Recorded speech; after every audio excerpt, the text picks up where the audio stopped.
Let me go ahead and everybody get situated. I'll go ahead and take roll and cover a couple things with you. We're back on the record of the matter of the state of Georgia versus Khalif Adams et al. In 22 SC 183572. All right, Mr. Stillwell, Mr. Botts. Where's Mr. Sharp? Is he not here? He's here, Your Honor. Okay, oh, thank you. All right, good morning, gentlemen. All right, Mr. Williams, Mr. Steele, Mr. Adams, and Mr. Nard, good morning. All right, Mr. Kendrick and Mr. Weinstein, good morning. All right, Mr. Huey and Mr. Matthews Sr., good morning. All right, Mr. Nichols, Mr. Harvey, good morning, sir. And Mr. Ryan and Misty Williams, good morning. All right. Mr. Garner, are you here? Sorry, I apologize in that very fetching orange tie that you're wearing today. Okay. All right. Let's see. Mr. Brown, Mr. Smith, Mr. Uhelski, Mr. Atkins, ladies, Miss Hilton and Miss Love, good morning. All right.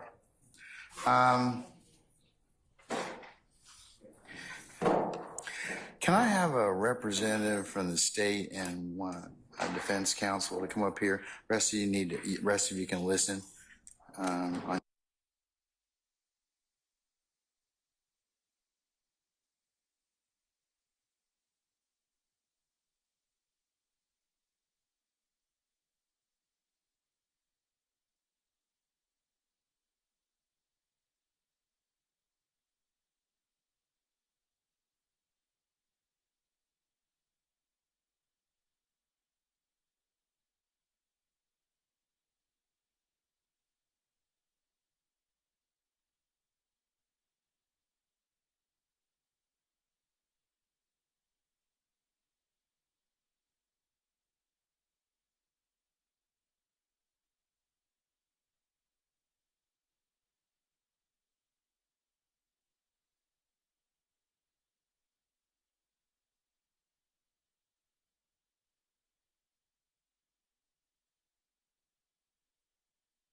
Okay, counsels, we're also waiting on one of our jurors. So at this point in time, is there anything I need to take up with you all before our jurors all have been accounted for, and then we can bring them out?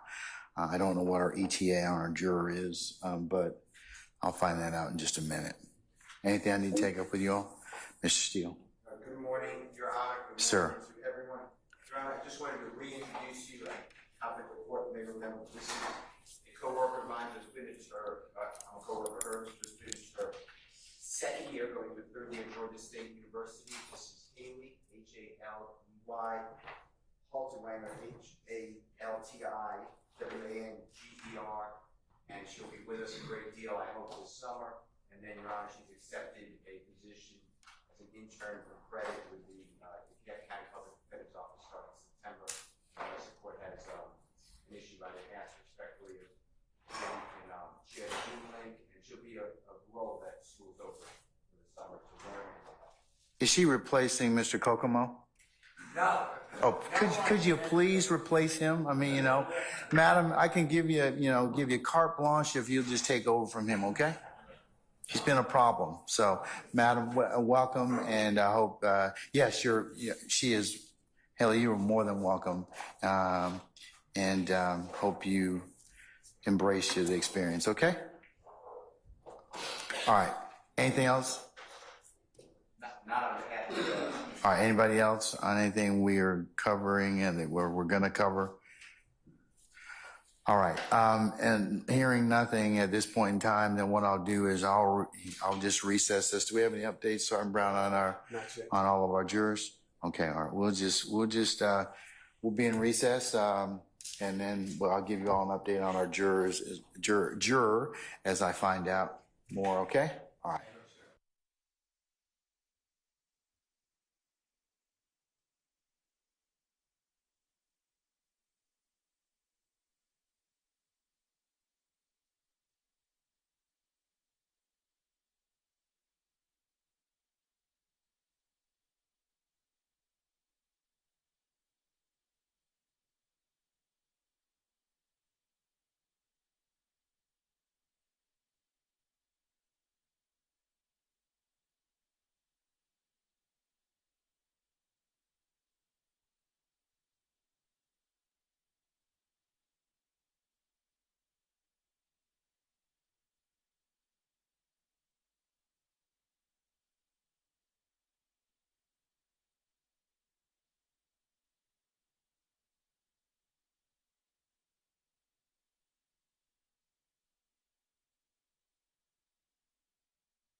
All right, ladies and gentlemen, please be seated.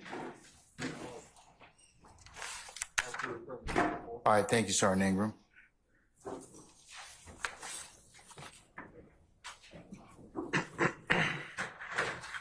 Ladies and gentlemen, the jury, good morning. All right, still morning. All right. Okay, ladies and gentlemen, we're going to continue with our current witness. Agent Racy, you're still under oath, okay? Yes, Your Honor. All right, may continue. Thank you, Your Honor.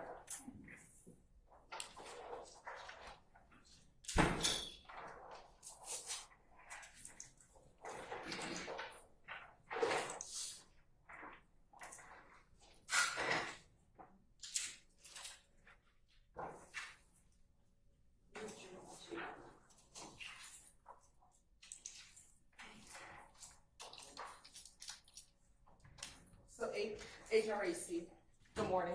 Good morning. When we left off, we were going through the actual location of the cell towers based upon what we charted out yesterday.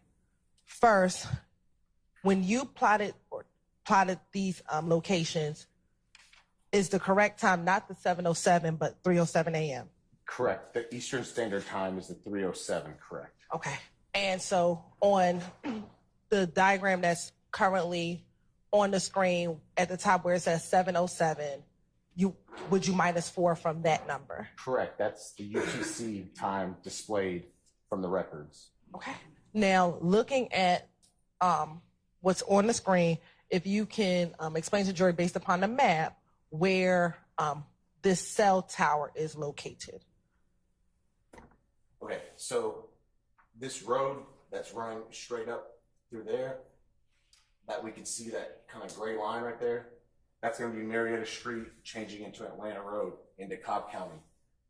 Right around here is the compound area, and of course that's 285 going around there like northbound. Okay. Now looking at the next plot.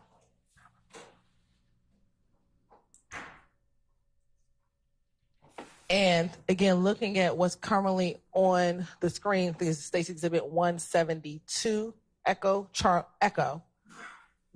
What time is this plot? So it's displaying 7:14 UTC, so that's 3:14 Eastern Standard Time. And where is the cell tower located? So the cell tower is going to be 285 right before 75. I described it, I believe, yesterday, kind of where the new Battery Braves Stadium is, kind of in that little area there for reference. All right. And again,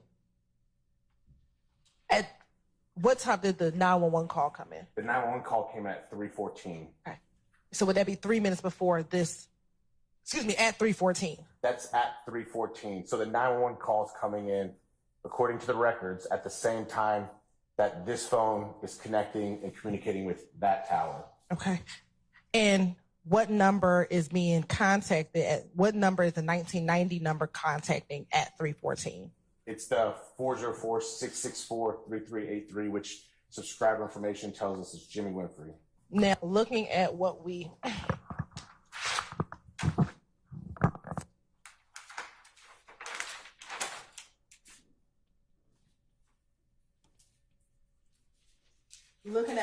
charted out 2 days ago, do you see a corresponding call to 1990 on this chart? Yes, that's going to be on line number 5, but it matches for the 3:14 domesticated for Eastern Standard Time.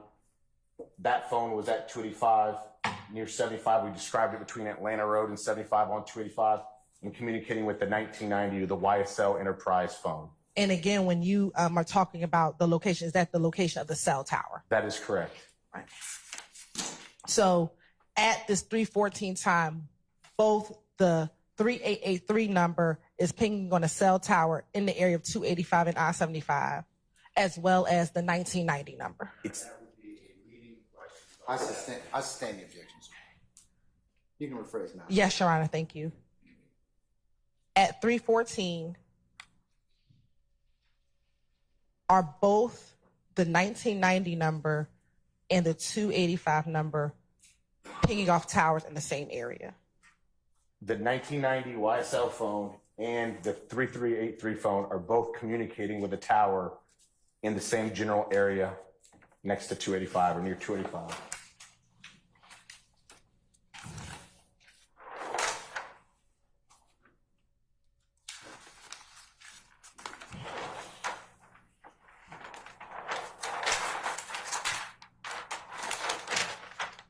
And, all right, now looking at number 13.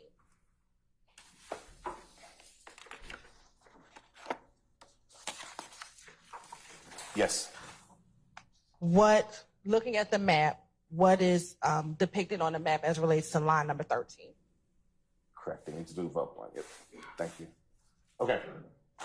So what we see here, it's 7:15, which is UTC. So subtract 4. It's 3:15 in the morning.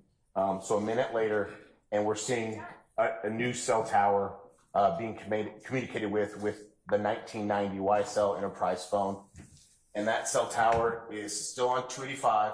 It's just further up towards that next, I think I called it Northside Drive, I think is the next exit. It's been a few years since I've been in Atlanta, but I believe that's the next exit. So just closer in that direction is the way I described it yesterday. Okay. Now, looking at 7:15,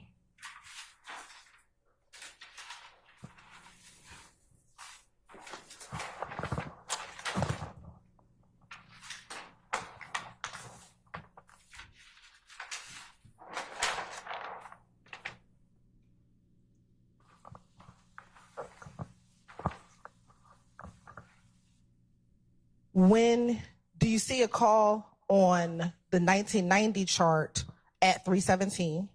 Yes, we do see one represented, yes. And looking at the 3:17 time, where was that cell tower located?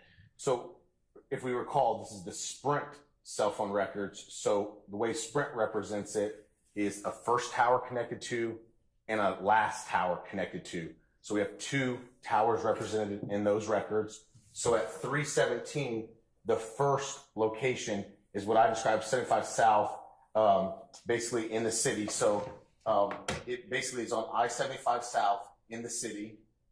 And then the last tower communicated with, we had the communication down in this area near Metropolitan Avenue for that duration of that call, first cell tower, last cell tower.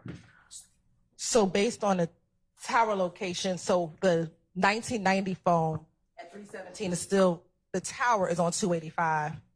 Correct. Okay. 1990 is continuing on a tower on 285 northbound towards Roswell, Sandy Springs area, and our 3383 number is basically on 75 South, leaving Cobb County. Now, looking at this map, are you able to tell the direction based upon the 911 call where the bus was traveling? Yes, based off the 911 phone call, we do have a description of the way the bus was traveling. Can you show the jury where the bus or how the bus was traveling based upon the 911 call? 285 and going north and then eastern direction and then south on 400. Okay. And if you can show that route on here.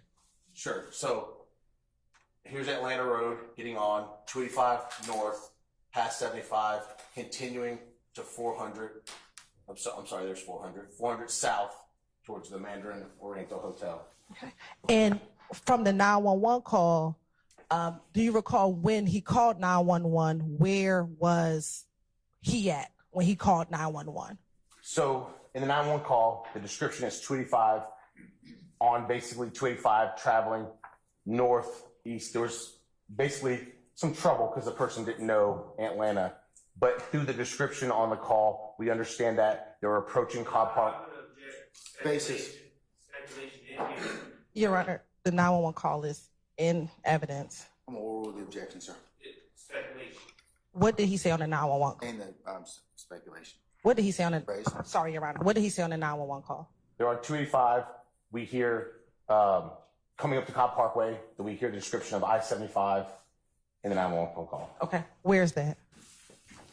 So again, 285, Cobb Parkway, 75. So traveling that same direction, that northern direction on 285. And I'm sorry, you're going to stand one more time for me, at least right now. Can you see the general area of where the Mandarin Hotel is on this map? So it's going to be kind of down in this area right around here. I'd have to zoom in to look at the roads to be 100% exact, but just generally that area there is where in Buckhead is where the Mandarin Hotel is. All right.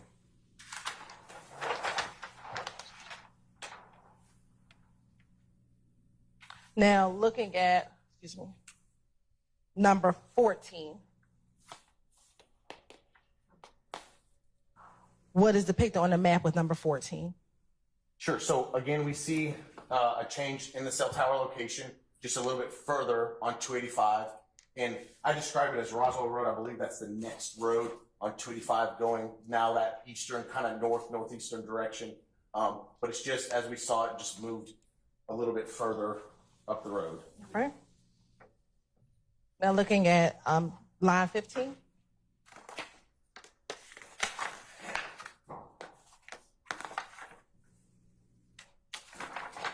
On line 15, where is the that cell tower located? So again, it's on 285. It's just a little bit more further northeast. Again, describing it towards the Roswell Road exit without zooming in on the map. That's my description. Okay.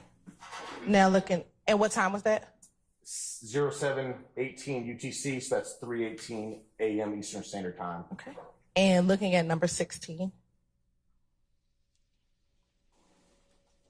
All right. What time is it? So that's 0728. So a 10-minute jump forward. The next communication we have at 0728, which is 3:28 Eastern Standard Time. Okay. Where is the cell tower located? Cell tower is going to be located near I-75. As we can see, the 75 marker there. It's 75 again in between 285 and the connectors. I believe what I said yesterday. But it's that, I think it's Paces Ferry. I said north side, but that's wrong. I think driving in, I saw it was West Paces Ferry. That's kind of like a general description. I don't know how accurate that is, but in that area, as we can see on the pin drop. Okay. Now looking at 736, or excuse me. The next one should be 737. Oh, I'm sorry, 736. I apologize. You can bring it down. I'm sorry. What time is that? 0736 UTC, which is 3:36 Eastern Standard Time. Okay. And where is the cell tower located now? As we see, that's the Grady curve right there, as we call it. Grady being right there, Capitol being here. So it's just on 7585 south of that location. And for just another description purpose, that straight up and down, north and south, is going to be the Metropolitan Parkway area right there. Okay. And looking at number 18, the next line.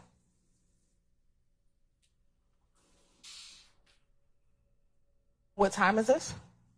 So that's going to be 7:37, which is just 1 minute later, and it's 3:37 Eastern Standard Time. Very much still the same kind of area, just it's a cell tower a little bit more north than the last one we saw. And then looking at 738. So very, very similar location, 738. It's 3:38 Eastern Standard Time. And again, the cell tower is just a little bit south of where it was just last time. It was just there. Now it just moved a little bit more south again. The tower being communicated with. Okay. And then last 753. What time is that? So 7:53 is going to be 3:53 Eastern Standard Time. Yes. Okay. And where is that location? So it moved kind of away from the 7585, and now we have it south of 20 and kind of east, that would be west of 7585, and then kind of more towards the Metropolitan Parkway 20, I-20 kind of intersection there. And again, is that where the vault was located? It's vault's located on Metropolitan Parkway. And are these last few, are the cell towers roughly in the same general area? Same general area, roughly in that south of I-20, 7585 area.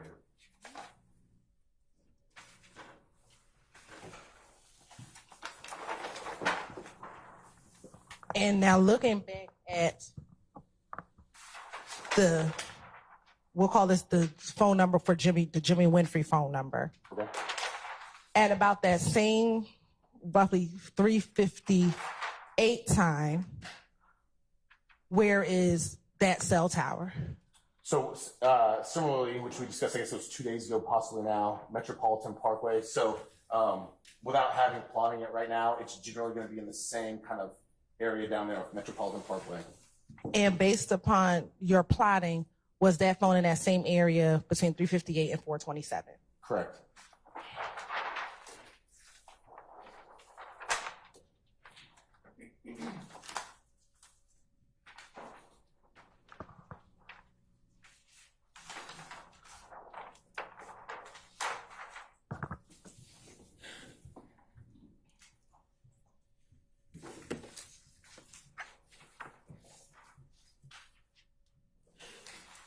Now,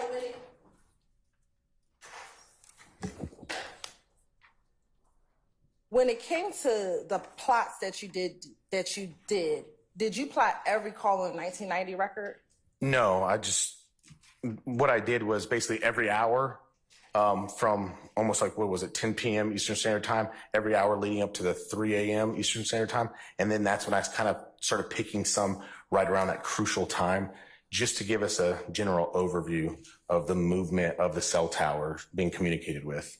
What about the 3383 record? Did you plot every call on that record? No, I didn't when I was doing my basically spot checking early on in the investigation. And why didn't you plot every single call on a record?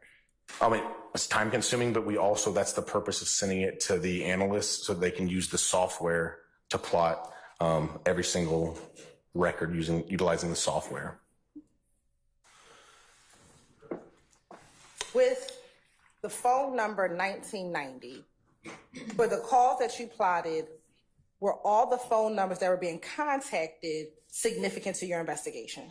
Not all. I tried to identify as many as I could through investigative methods, but I can't say that every single one was 100% involved and important to the investigation. And so then why did you plot those calls? Because we got the location data off those calls from when the phone communicated with that tower. Now, when you receive these records, are you ever able to get the contents of the phone calls as to what was said on the calls? No, that's not the type of search warrant that we got, and that it's historical in nature. So when we get this type of search warrant, we get what's called CDR, call detail records. So we know who called who texted who, as in the phone numbers. And then if we request in the search warrant the historical cell site data, which is that location data from the cell phone company of the towers, we'll get that information. But we have no way of hearing content of past historical phone calls.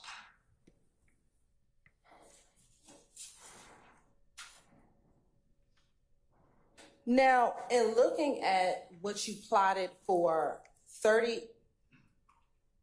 the 3383 number, which we'll call the Jimmy Winfrey number, and the 1990 number, the YSL Enterprise number, as it relates to the compound area, can you tell from the records which number hit a cell tower first in the compound area? I would say that Jimmy Winfrey phone number got to the compound area prior to the 1990 YSL Enterprise phone number. Sir, you have an objection? I do. Basis. Beyond his qualifications and has to be a use of the talent for the rest of my objection. All that speculation. Go ahead. I can rephrase it. I'll sustain the objection.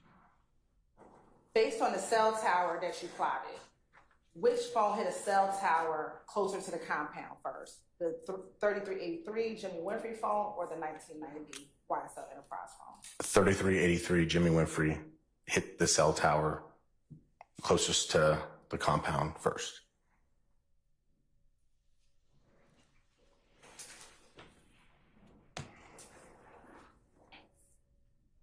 if you can recall, was there ever a time, if we need to go back to the chart, that the Jimmy Winfrey phone hit a tower at the compound around the same time that the 1990 number was hitting a tower near the compound? Yes. Yes, they did. I can recall, and yes, they did. Okay.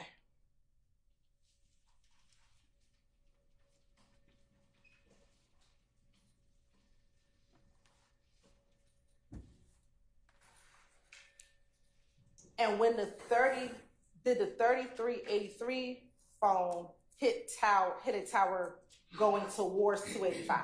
Yes.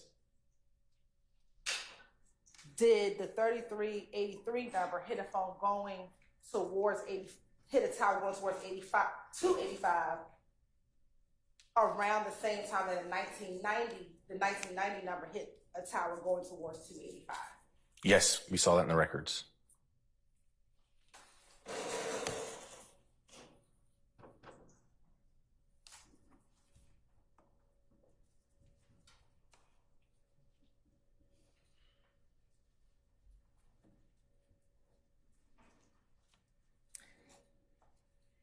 And do you recall the jail call that we heard in which Jimmy Winfrey asked someone to call the 1990 number? Yes. And is that the same 1990 number as we've just been discussing this morning? Yes, it is.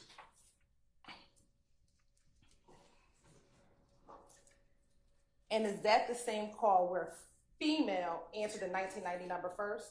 Correct. And then passed the phone to Mr. Williams? That's also correct.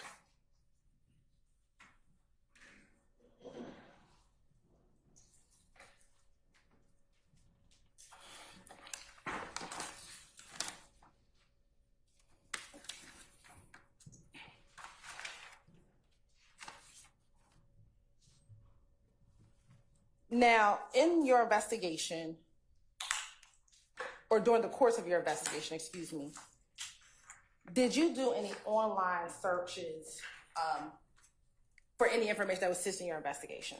Absolutely. Why did you look on the internet for information regarding your investigation? First off, I was trying to learn of basically the dispute, the conflict, whatever was going on, as described by Atlanta police. So I was trying to do my own research. I was also just trying to gain information and knowledge about the involvement of the parties that were involved, and also because we find evidence. Sir, objection? Object to the Basis. parties who are involved. Overruled, sir. Go ahead. Yeah, so continue on. Basically, at times, suspects, criminal defendants, offenders, whatever you want to title them, post information that could be useful as evidence on social media as well. And were you able to find anything on the internet that assist you with your investigation? Yes. The items that you found on the internet, what were the sources of that information? I looked at Instagram, Facebook. I looked at YouTube. I looked at just general Google searches, just Googling names. I was just generally querying anything and everything that I could to get information back. And when you saw information that you thought were relevant for your investigation, what did you do with those? What did you do with that information? I tried to preserve it to the best of my ability. And how did you try to preserve it? Whether it was a screenshot, whether it was downloading a YouTube video, whether it was actually sending a preservation request in to the service provider, whether it be at the time Facebook, Instagram, now it's Meta, but just sending a preservation request in and then getting legal process later if I needed to do so. So I was just trying to collect it by any means at my disposal. Now, with some of the videos that you pulled, did they sometimes come from bloggers? Yes. Mm-hmm. And can you describe for the jury generally when they came from bloggers, what were the bloggers doing? Objection, hearsay, I think. Yeah, I'm not asking you what did they say. I'm all over the objection, Mr. Steele. Without saying what any of the bloggers said, what were they doing? What were they doing? Overruled, sir. So most of the blogger type content or news type content I was getting from YouTube, and most of them were just highlighting and discussing what's going on, the ongoing conflicts, I sustain the objection. Move to strike, Your Honor. Ladies and gentlemen, the jury to instruct you to disregard the witness's last statement. Let me ask you this. In the blogging videos, would they splice videos together? Yes, there were splices, yes.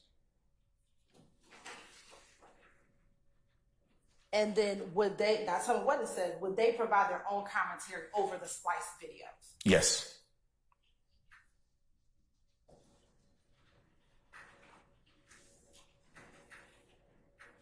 Why did you get that type of video? Why would you pull that video from yourself?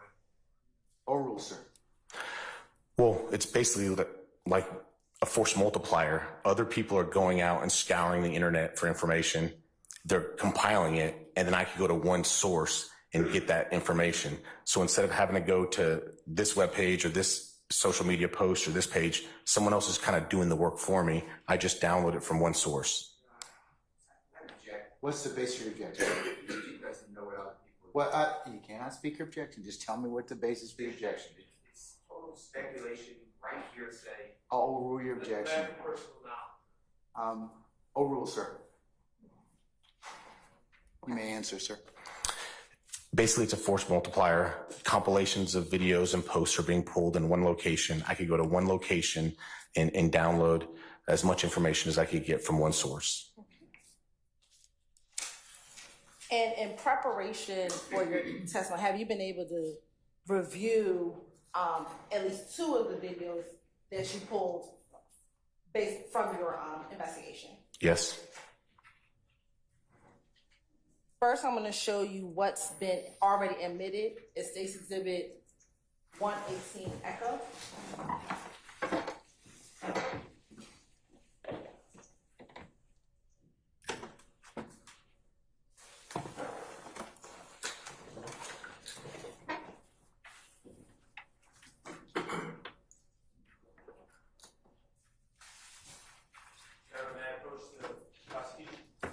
Sure.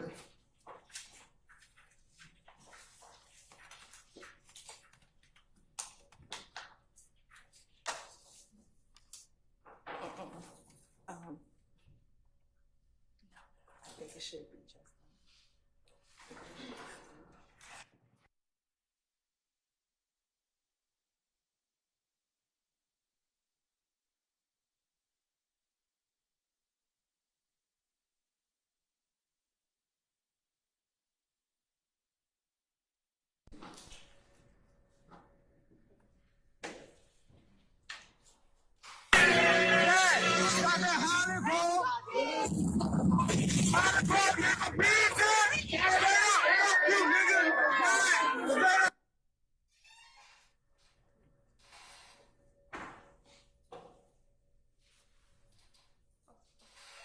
Go back a little. Well, let me ask while we're getting it up. Is this one of the videos that you pulled from social media? Yes, And is this one of that third-party blogger site that you pulled it from? correct. Okay.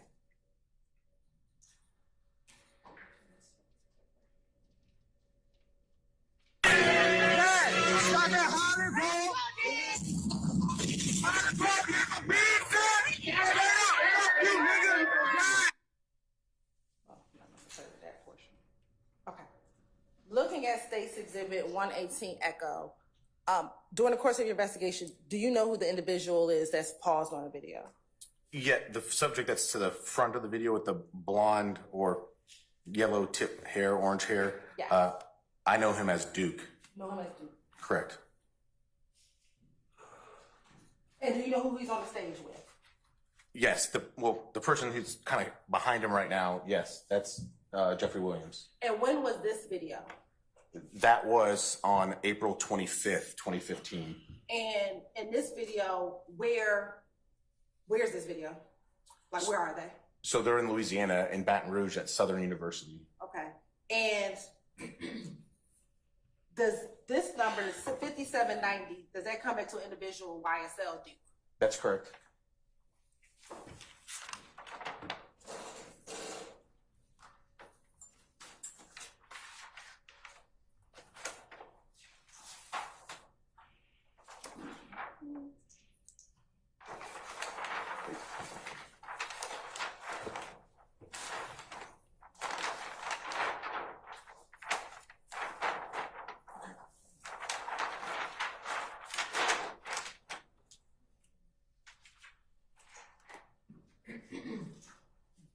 Do you see that number on here?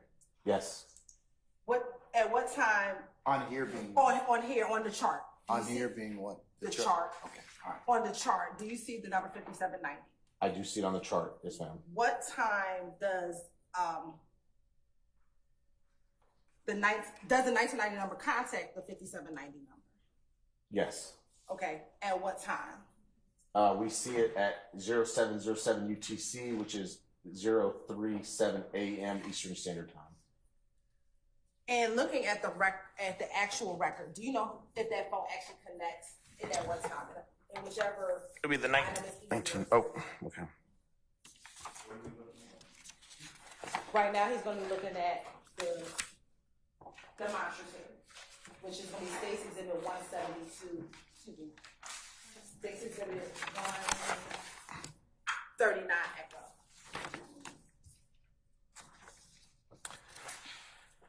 So yes, so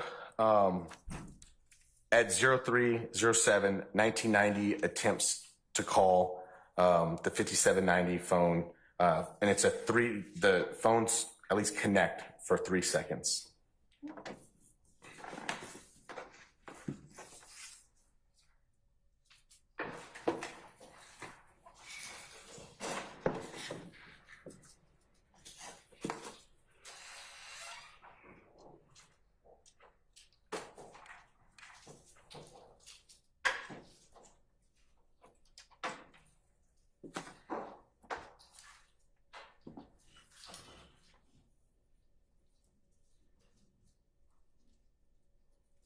And is that looking at 139 Echo Charlie depicted on 139 Echo Charlie? Yes, it is. Now, on 139 Echo Charlie,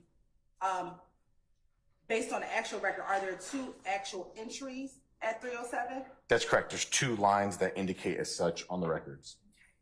And Ms. Mike, can you put the map back up for this line, for the 307 line?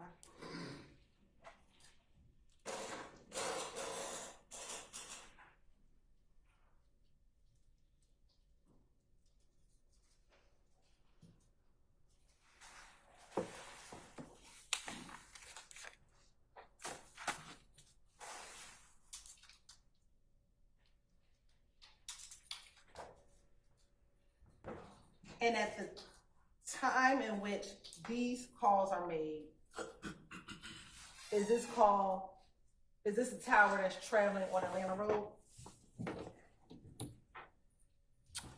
Yes. Correct. And is that the same direction that the bus was traveling up Atlanta Road?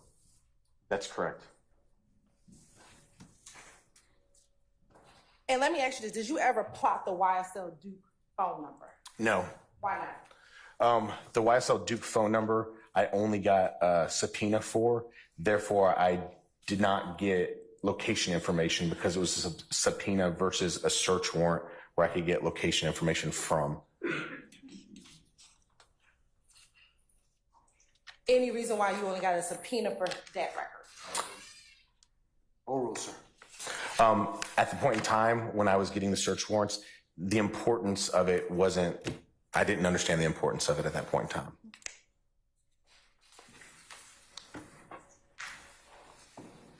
Now, looking at all the records, the 1990 number, do you ever see that phone number call the YSL Enterprise phone number that was assigned to the last digit 8553? Yes, in the records we do see that, yes. Do you see those 2 numbers calling anytime around April 25th and 26th? So the 1990 and that phone number you just mentioned, the 8553? Yes. We're talking about the time period in which we are discussing now the incident. Yes. No, we don't see those connect, no.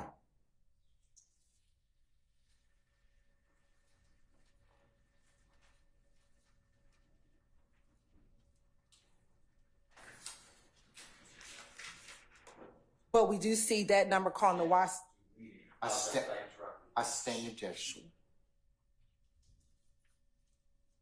Do we see the 1990 contacting the YSL Duke during this time period?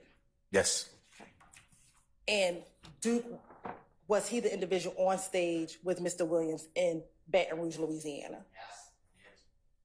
I sustain the objection.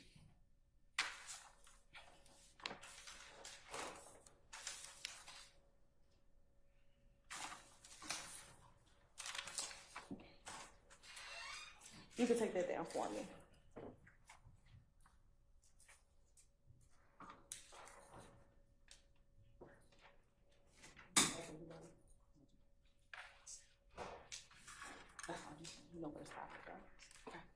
I'm now going to show you what's been admitted as State's Exhibit 117, Echo.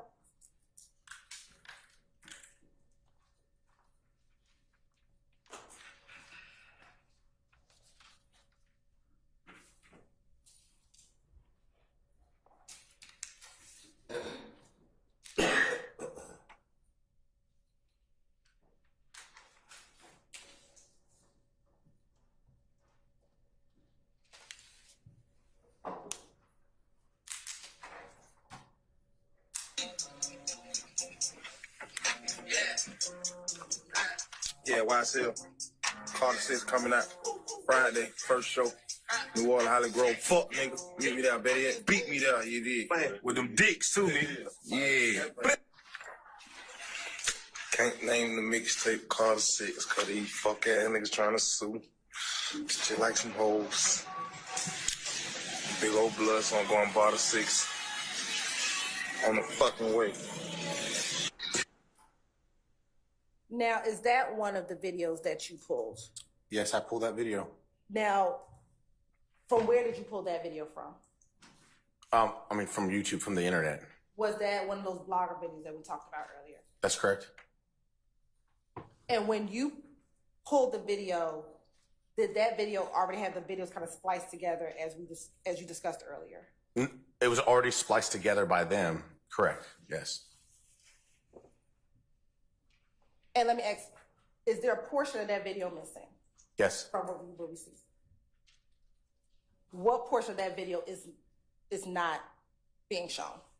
Commentary. And who was that commentary from?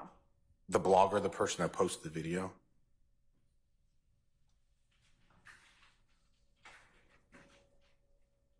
When you pulled it, did you do any editing to the video? No.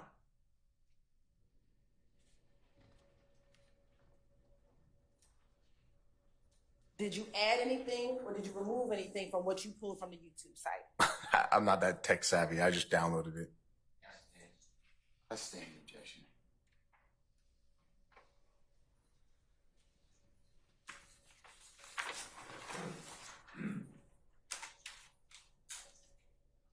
Did you ever obtain any social media records? Yes. Specifically, did you obtain any records from Instagram or Facebook? Yes. Who did you receive Instagram records for? Multiple parties, but I did it for Jimmy Winfrey, who was the suspect in this case. I did it for some other involved parties as well. What were the other? Hold on. The statement involved parties? Oh, sir. Let me ask you a better question. And I'll ask you more specifically. Did you pull records for Mr. Jeffery Williams? I did. What about Shannon Stillwell? I did.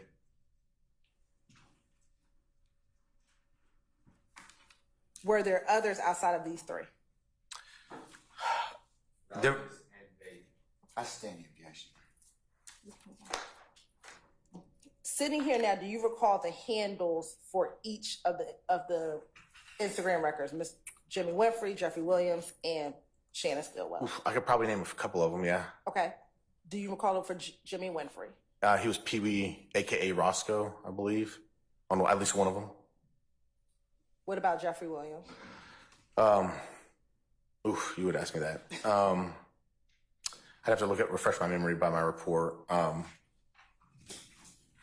Okay. Yeah, I have to refresh my memory. And what about Shannon Stillwell? Do you recall? I think his was OG Boole. I think I remember something like that for him.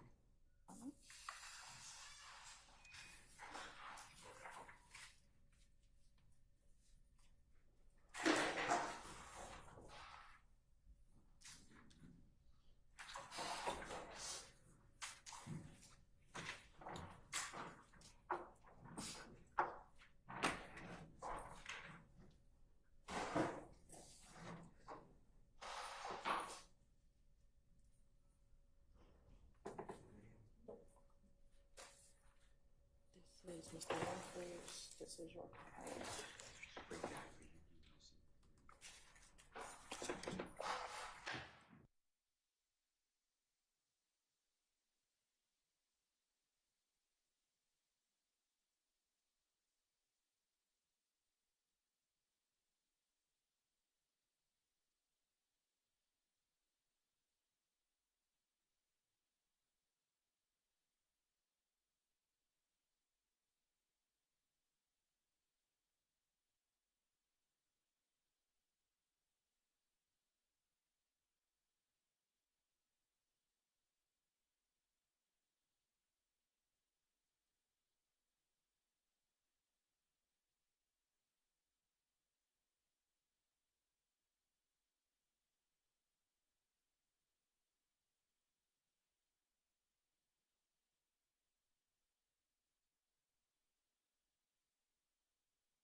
defense counsel's already? Yes, Okay. yes, ma'am.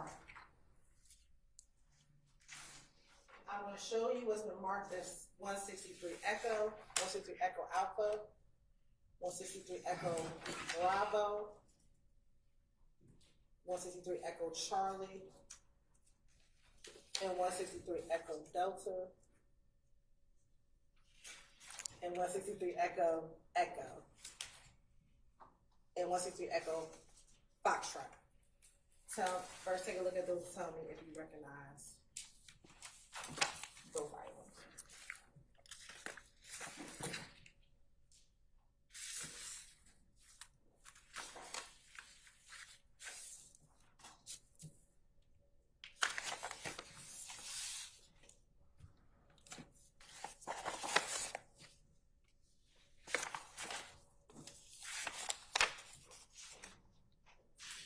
I do recognize them. And how do you recognize? First start with 163 Echo. So 163 Echo Alpha, which is the disc. I viewed the disc and put my initials on it. I guess it's 2 days ago, on the 13th. And what was contained in 163 Echo? The Instagram response to the search warrant. And then because of the record, what was contained in 163 Echo Alpha? That's the response from Instagram, reference the search warrant served on them for Jimmy Winfrey. And what is the vanity name? Vanity name? So the vanity name listed is that Pee Wee, aka Roscoe. What is 163 Echo? 163 Echo is the business record certification, is what we call it for the records. Now it's 163 Echo Beta. Bravo. Excuse me, Bravo through Echo Echo. Echo Foxtrot. Oh. Is 163 Echo Echo Echo Bravo Echo Echo X. Sorry. Is 163 Echo Bravo through 163 Echo Echo excerpts from the record Correct, yes. contained in 163 Echo. Correct. All right. And it's 163 Echo Foxtrot, the subscriber information. Yes, that's the page that contains that, yes. You're right. This time the state would like to tender 163 Echo, 163 Echo Alpha, 163 Echo Bravo, 163 Echo Charlie, 163 Echo Delta, 163 Echo Echo, and 163 Echo Foxtrot into evidence. Any further objections on behalf of any counsels that have otherwise not been previously noted? To the extent that the written materials are admitted, I don't have any objection. Any extraneous things that may be on the disc. We talked about that yesterday, and I've noted your objection to that or your concern. Okay. Anybody else? This is Mr. Winfrey, Your Honor. Is that true? Yes, that's the one. Your Honor, I will object if he's not here to hearsay. Overruled, sir. And I would like to join you. Overruled. States 163 Echo, Echo Alpha, Echo Bravo, Echo Charlie, Echo Delta, Echo Echo, and Echo Foxtrot are made over objection with the court's earlier caveats. May be published as you see fit. Before we do that, though, we need to take a comfort break. Okay, all right. Ladies and gentlemen, let's take 10 minutes, okay? All right. All rise.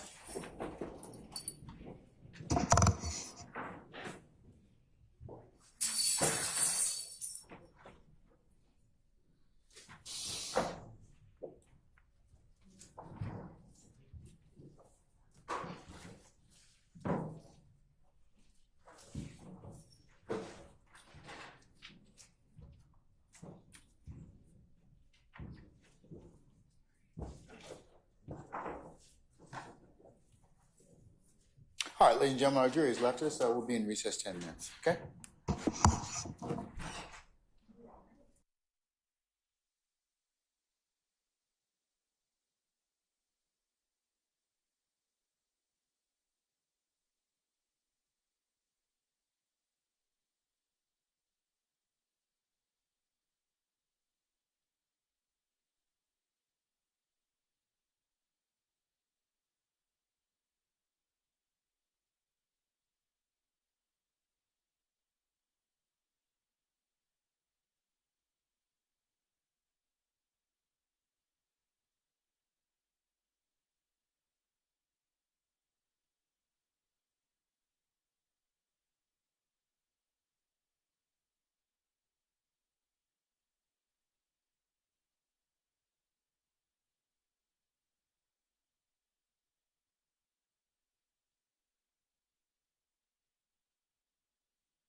All right, thank you, Sergeant Ingram.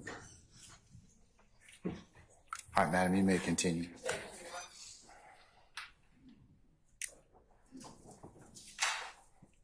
Now I'm looking at State's Exhibit 164. Oh, I'm now showing what's been marked and showing the defense counsel at State's Exhibit 164 Echo, 164 Echo Alpha, 164 Echo Bravo, 164 Echo Charlie, 164 Echo Delta, and 164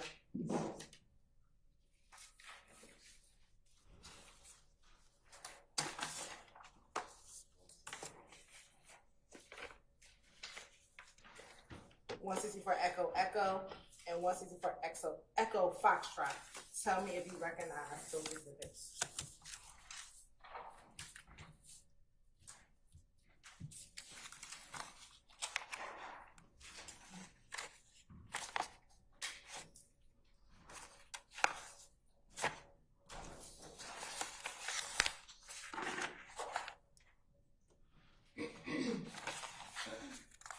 Yes, I do. And first start with State's Exhibit 164 Echo. How do you recognize Exhibit 164 Echo? This is going to be another business record certification. Looks like from Facebook. And what about 164 Echo Alpha? It also looks like a business record certification. What about 164 Echo Bravo? This is the disc that I reviewed for the response regarding Facebook, Instagram. And did that appear to be the same response you received back in 2015 when you first received these records? That's correct.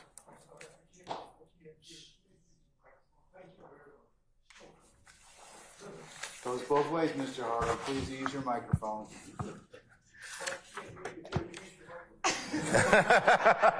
Use your microphone, Mr. Harvey. Does 164 Echo Bravo?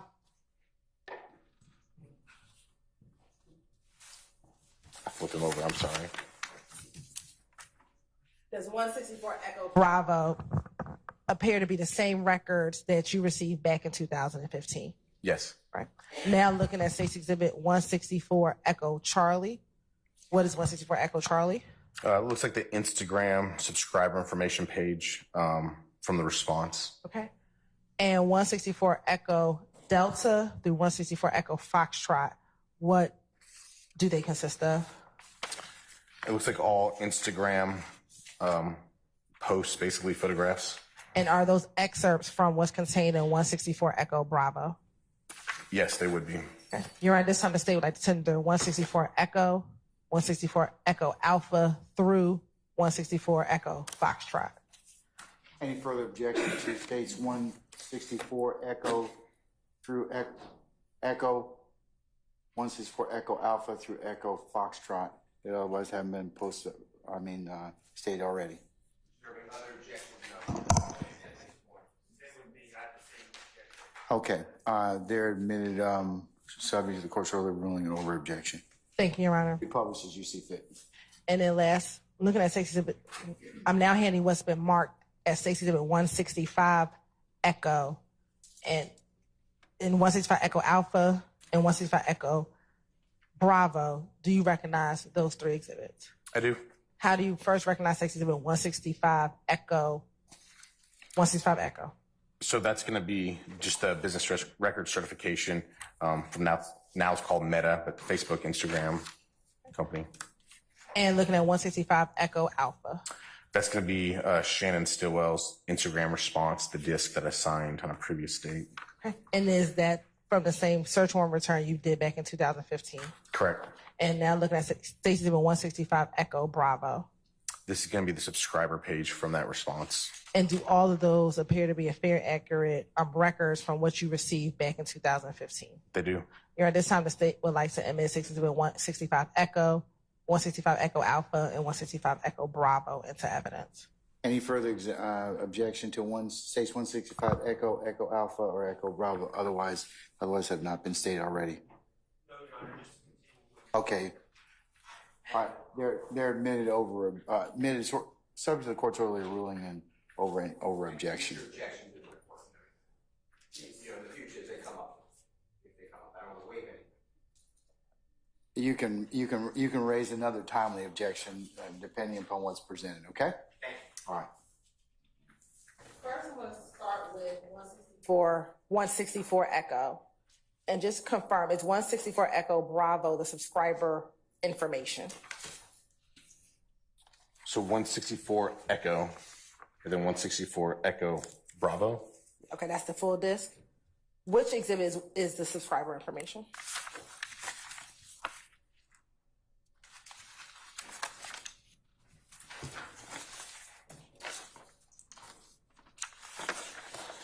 .164 Echo Charlie is the subscriber information page. Now, looking at exhibit 164 Echo Charlie, whose Instagram, what is the vanity name of that Instagram? Thugger1.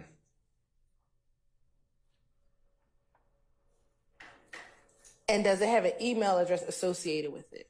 It does. Don't tell me what the email address is. Is there a name associated in the email itself? Yes, there is. What is the name in the email itself? So it's flipped, last name first, then first name, but it's Diop Amina, 01. Don't give me the email. Just, is there a name? Yes. All right.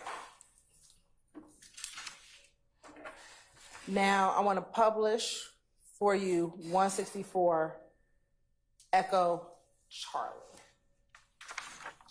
Excuse me. Echo Delta.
Now, looking at Stacey's exhibit 164 Echo Delta, first let me ask, when you get the records back from Instagram, are they in the same form as if you were going to that public page? No.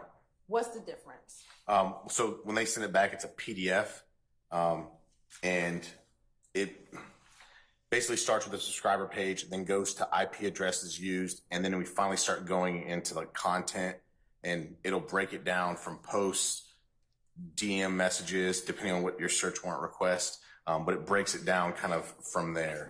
So that what we're seeing here in this photo is the picture of the post, and then we're seeing some information like metadata, if you want to call it that, just some internal information that Facebook, Instagram keeps, and then we will see the written text of the post below that if there was one associated with the post.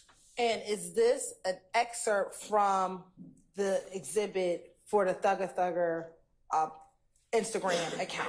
Yes. All right. Now, if we can make large the picture and the content.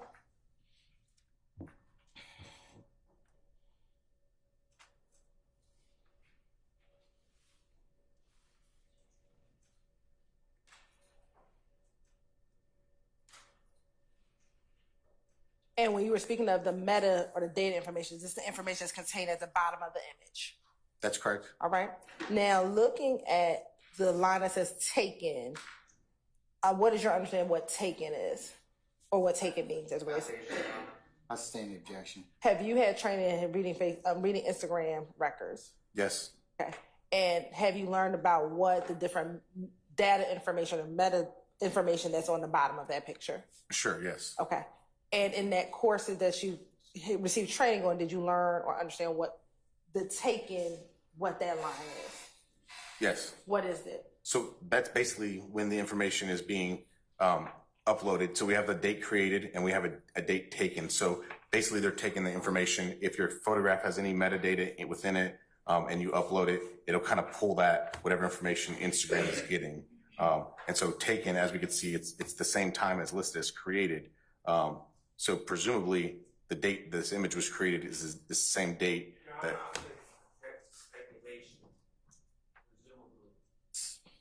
I'll stand it as to form. You can rephrase. Sure. So based on your understanding in your training of the date taken versus the date created, is that on the same date? Your Honor, I'm going to object. Basis. He's not an expert. Overrule, sir. Based on what you've learned during your training courses, is it for this record, is the date that the picture was taken and the date that that the image was created on Instagram the same date? It appears to be the same, yes. Okay. And scrolling down, if you could just educate the jury to what you understand the information is contained on the bottom of the picture. So ID is going to be an internal number for Instagram, Facebook. Then we have the taken, which we just discussed. Status is active, means the post at the time of the search warrant was served on them. This post is still active. It's still live. We then have the URL. So if we punch that into a computer URL, it would take us to that page. Source is they're sourcing it to be the library. Filter unknown. The IP address in which uploaded this image. Is it published? True. Shared by true. So is it published on the page? Is it shared? It looks like it true. And then again we have another ID, and then we have the date created as a stated. Status again is kind of reiterating it, active. And then we have the text, which is what that narrative, if we're familiar with Instagram, post, and then a narrative that goes along with it, that's going to be the narrative that goes along with the post. And what was the narrative that went along with this post? I have an image right there. Follow my, sorry, Judge, fucking slime at Pee Wee, aka Roscoe, right fucking now, and a lot of exclamation marks. Okay, I want to scroll down.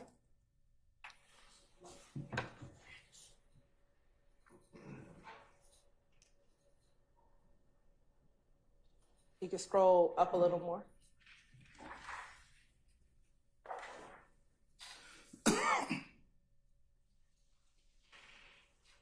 Please scroll.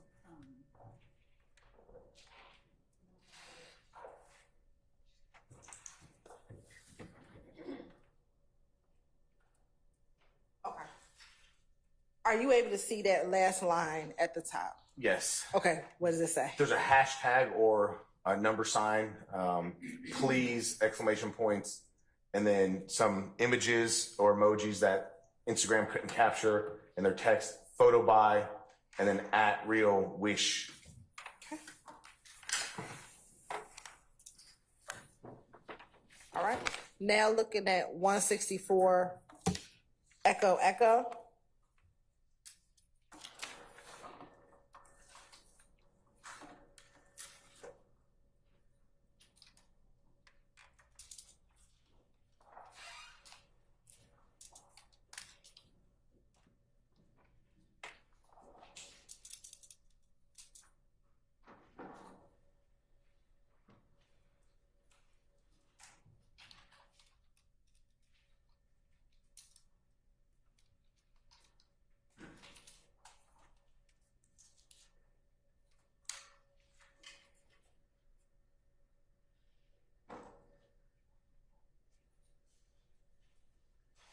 You can scroll into the data at the bottom.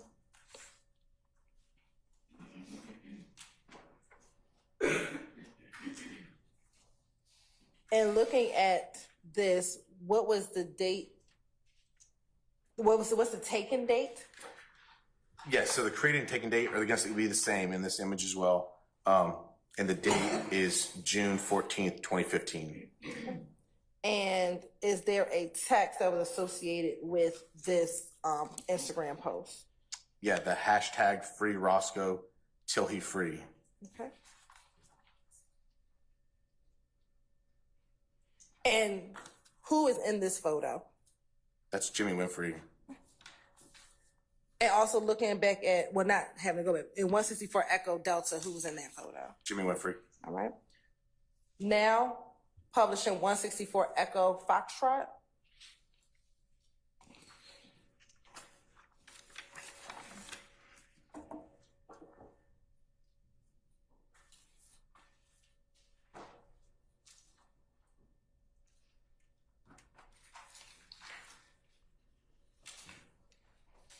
First, who's in the photo? Jimmy Winfrey. Okay. And what is the date of this? What's the taken date? So, taken date is listed as June 15th, 2015. And what is the created date? June 15th, 2015 as well. And is there a text associated with this post? Yes, so we have the little rectangles again. So it's emojis that it can't capture in this text. And then everybody capping a goat, and the videos are in the making. So. And you said everybody capping or caption? What did you say? Caption. Okay. And do you see more to that text? Yeah, there's a little unmute image on my screen. Make sure you tag me in them so I can repost them all. Again, the rectangle, so there's an emoji that this text can't create. Photo by @Goddess Dora. Okay. Now, in looking at these two, this 164 Echo Foxtrot and 164 Echo Echo, were these two significant in your investigation? Yes. Why is that? Well, just the free Roscoe, and associated with the jail phone calls. Which jail phone call? The one in which Mr. Winfrey spoke with Mr. Williams. And it was at the call where they were discussing the Free Roscoe campaign. Correct. Do you recall what date that jail call was? Not off the top of my head. We're looking at a copy of your report. Help refresh your memory. Sure. Yes. I'm going to direct you to page 103.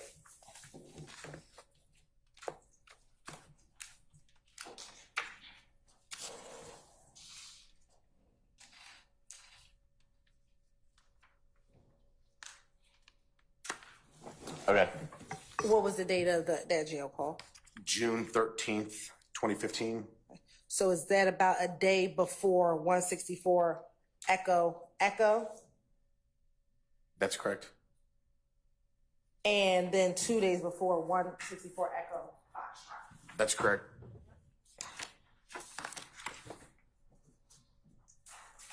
And is that same call that the 1990 number is called in order to speak with Mr. Williams? That's correct.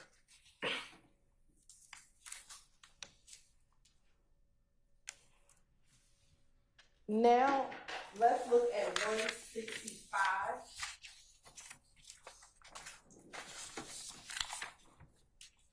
Echo.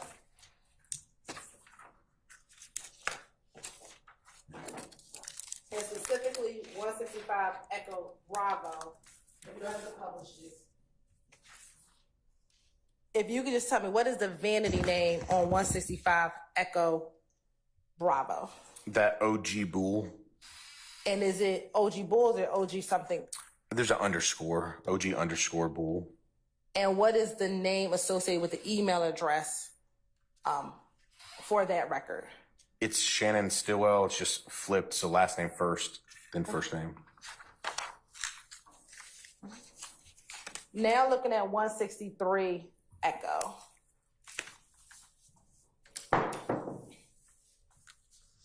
Yes. Looking at 163, we can now publish 163 Echo Bravo.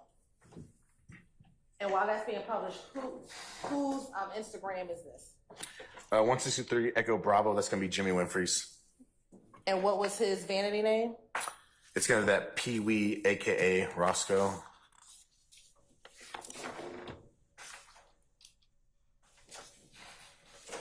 Now, first look at 164 Echo Bravo. What is the taken date and what is the created date on this 164 Echo Bravo? March 27th, 2015, and it appears to match both created and taken. Okay. And what is the text? PSA, we on tour, came from zone 3, my rounds. I'm a ride for them like a military mafia. You dig what I'm saying? Hashtag bankroll mafia. Hashtag YSL RG. Hashtag you dig. Hashtag my little sisters and $. Okay. Do you know who the young ladies are inside of that image? Yes. Who? The Greer sisters. Do you know which one is which? No, I don't know. All right. Now looking at 164 Echo Charlie. Excuse me, 163 Echo Charlie. Yes.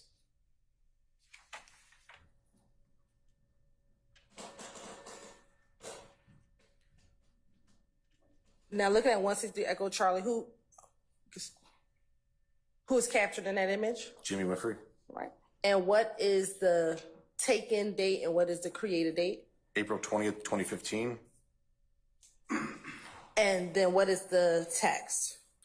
Keep your mouth closed when the dawn speaks.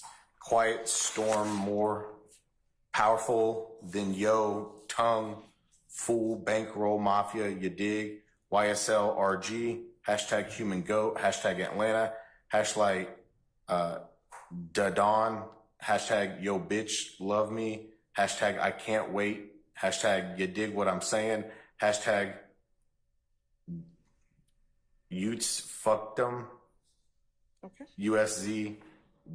And then the F word, dem, DEM. Okay. Looking at 163 Echo Delta. Okay.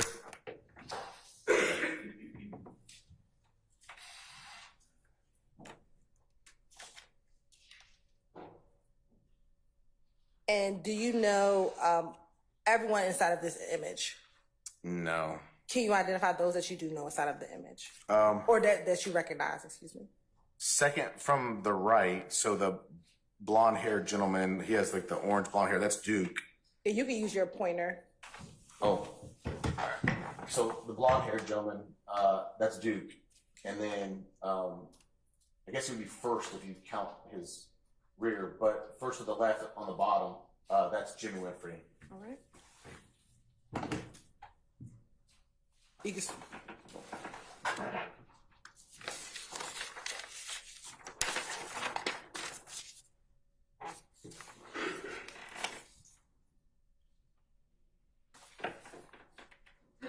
And is there a date that is taken?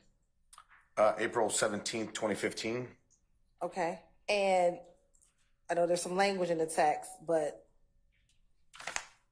not saying everything. Thank you. What is no problem. What is the text? TBT with my in, we in no repping everything we believe in. You dig, hot boy, Cheech Lock, Yak Gotti, Duke. Then we have again some emojis that the system text doesn't recognize.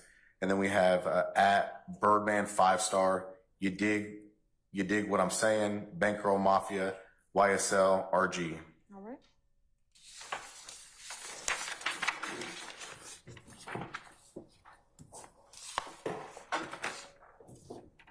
Now looking at 163 Echo. Okay.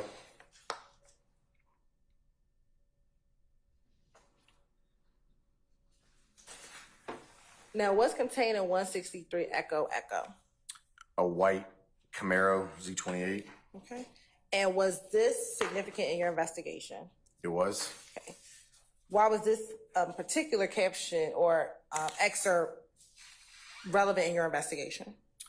Well, it's the white Camaro that we later find, but it's also posted on Jimmy Winfrey's Instagram on the specific date, which is the day before the shooting incident. So it associates him further with that vehicle that's registered in his deceased uncle's name. And what is the date that it was taken, and what's the date that it was, let's say taken? April 25th, 2015. And we're going to scroll down slightly. And that's the same as the created date. It is. And what's the status? The status says deleted by user. Was that significant to you?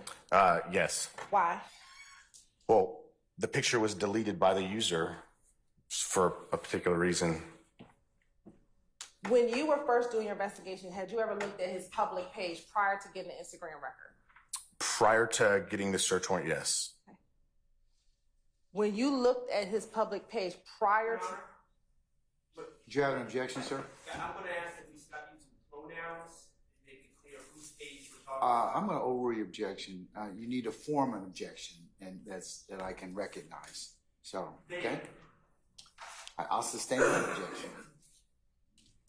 Did you look at the Jimmy Winfrey Pete Wee Roscoe's page prior to getting the Instagram return? Yes. And when you looked at the Jimmy Winfrey or the Pee Wee Roscoe page, did you see this image when you looked through his public page prior to you getting the Instagram return? I did not see this image between the time that I looked at his public page and the time that I got this response. And is it when you got the response that you saw that this image had been deleted? That's correct.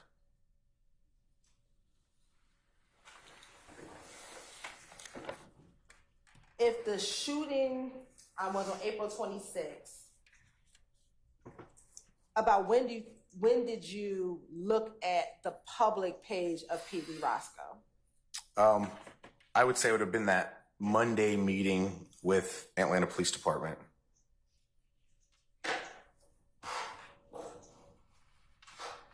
Around that time.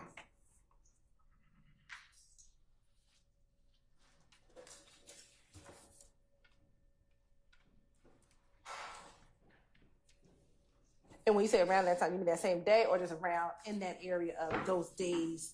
I can't tell you exactly if on Sunday, investigator Dennis notified me of this account or if it was that Monday, but it's that approximate time frame. It would have been immediately thereafter in the immediate part of the investigation. All right. Now looking at 164 Echo Foxtrot. Okay. And that's at the subscriber information. Yes, ma'am. All right. Okay. Thank you. Now, when was Mr. Winfrey arrested for this case? I think it was, I think we looked back, it was like June, I'd have to look again, but it was like June, around the beginning, middle part of June, when he turned himself in.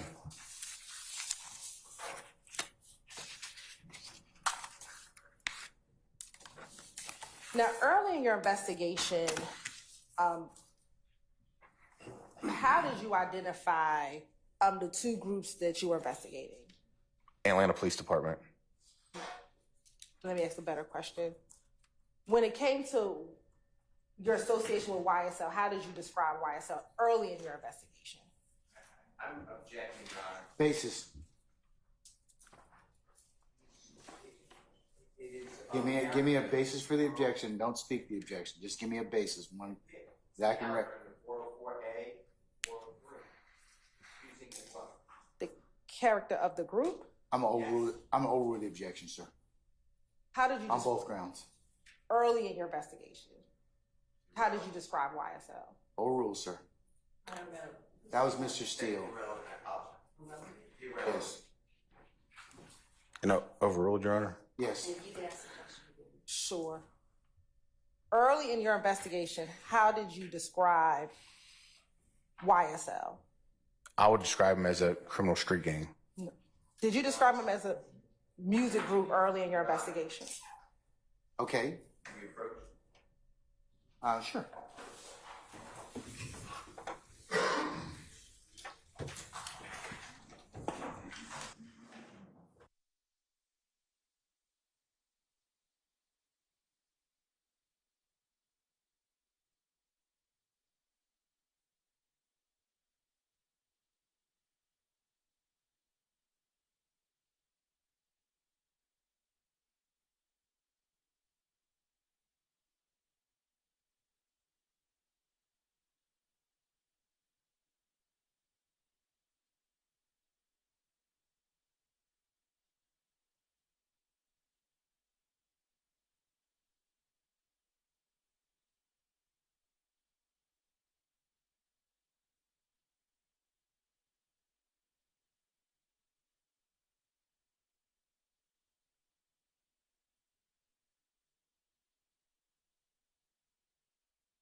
I'm sorry, Ms. Hilton and Mr. Matthews, come on up.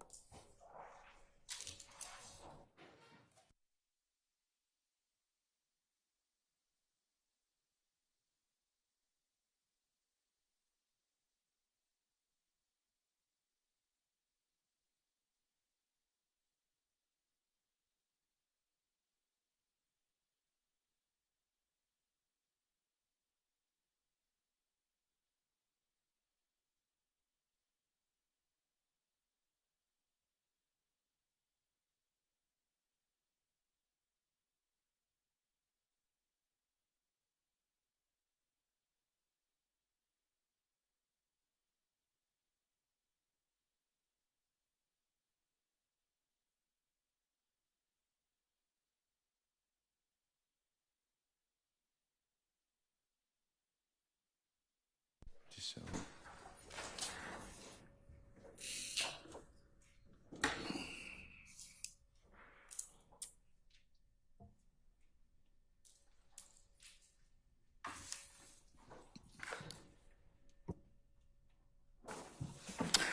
All right, ladies and gentlemen, we've come to a stopping point for lunch. I know we said we had a little bit of a late start today, but what I'm going to do is recess you all for about maybe 30 minutes so we could come back at 1:45, and then we are going to continue and probably recess for the day, probably around 3. So that gives you the guide point for today. That'll be what we're going to do. So with that, I'll go ahead and recess at this point in time. Agent Racy, if you'll come back for 1:45 as well. Okay? All right, all rise.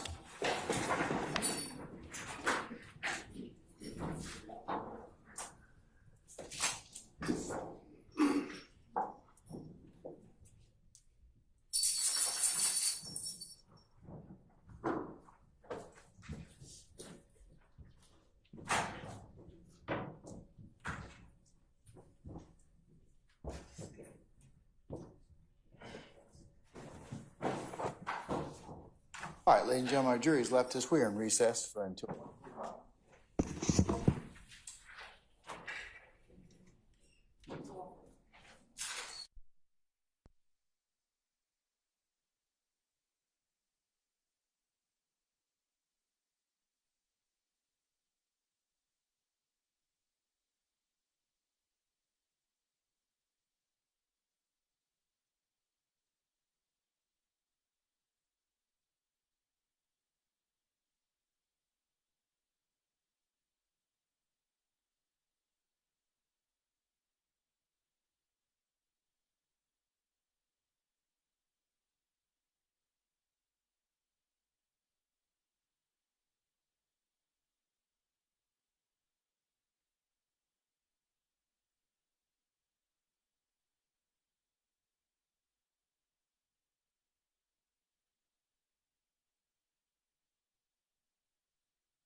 All right, ladies and gentlemen, please be seated.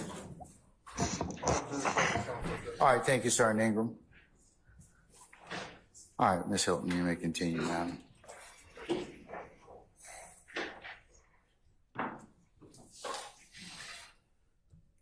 Earlier in your investigation, did you identify YSL as a music group early in this investigation? I did identify as a music group as well, yes.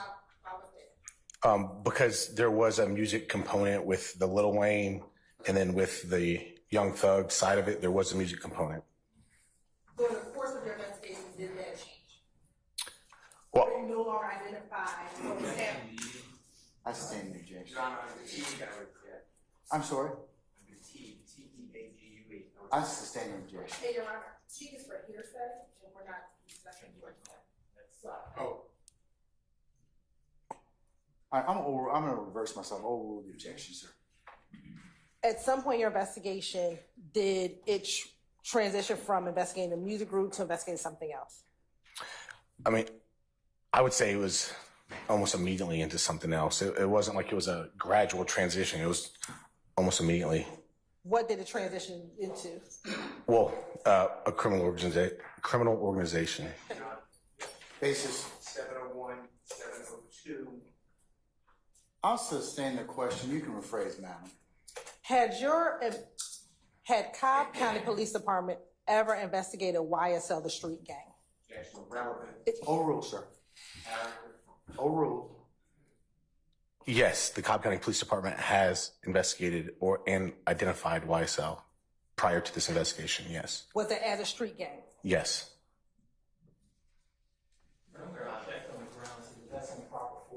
Overrule, sir. And as your investigation continued,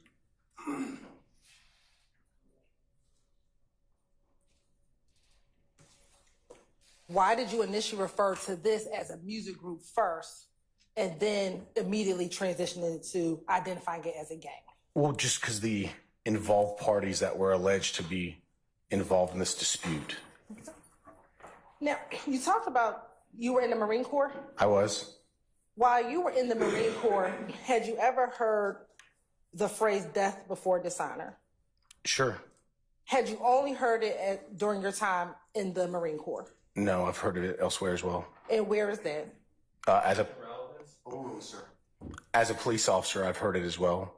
How have you heard it as a police officer? I mean, I've visually seen that tattoo on people who have no association with the military or the Marine Corps.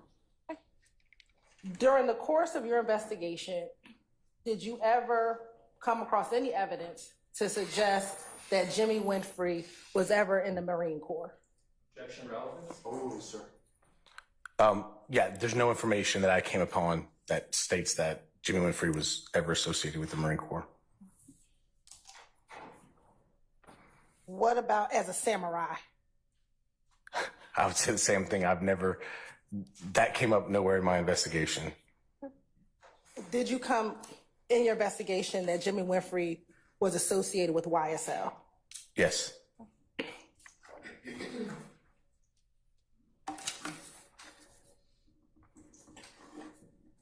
And was that YSL the gang or the music group? Or both? What's the basic objection, sir? 4A, 4B, 701, 702. Overrule, sir. I would say I have evidence of association of both. Both the music group and the gang? Correct, ma'am.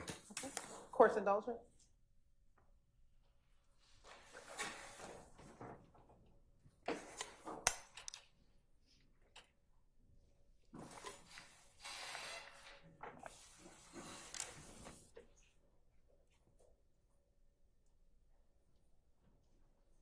I have no further questions. Cross. Mr. Sharp, go right ahead, sir.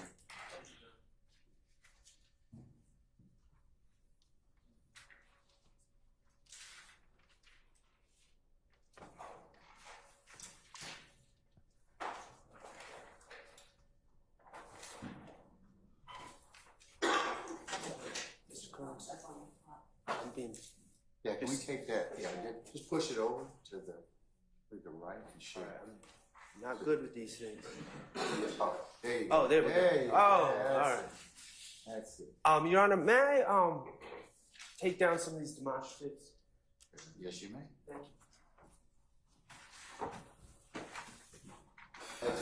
you.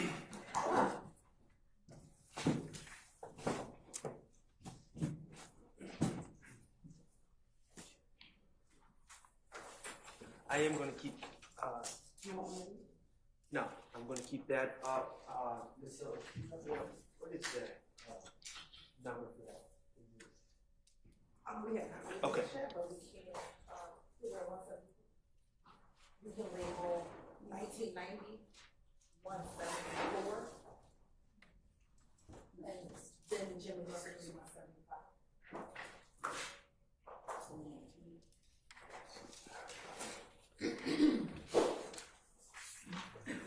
Okay.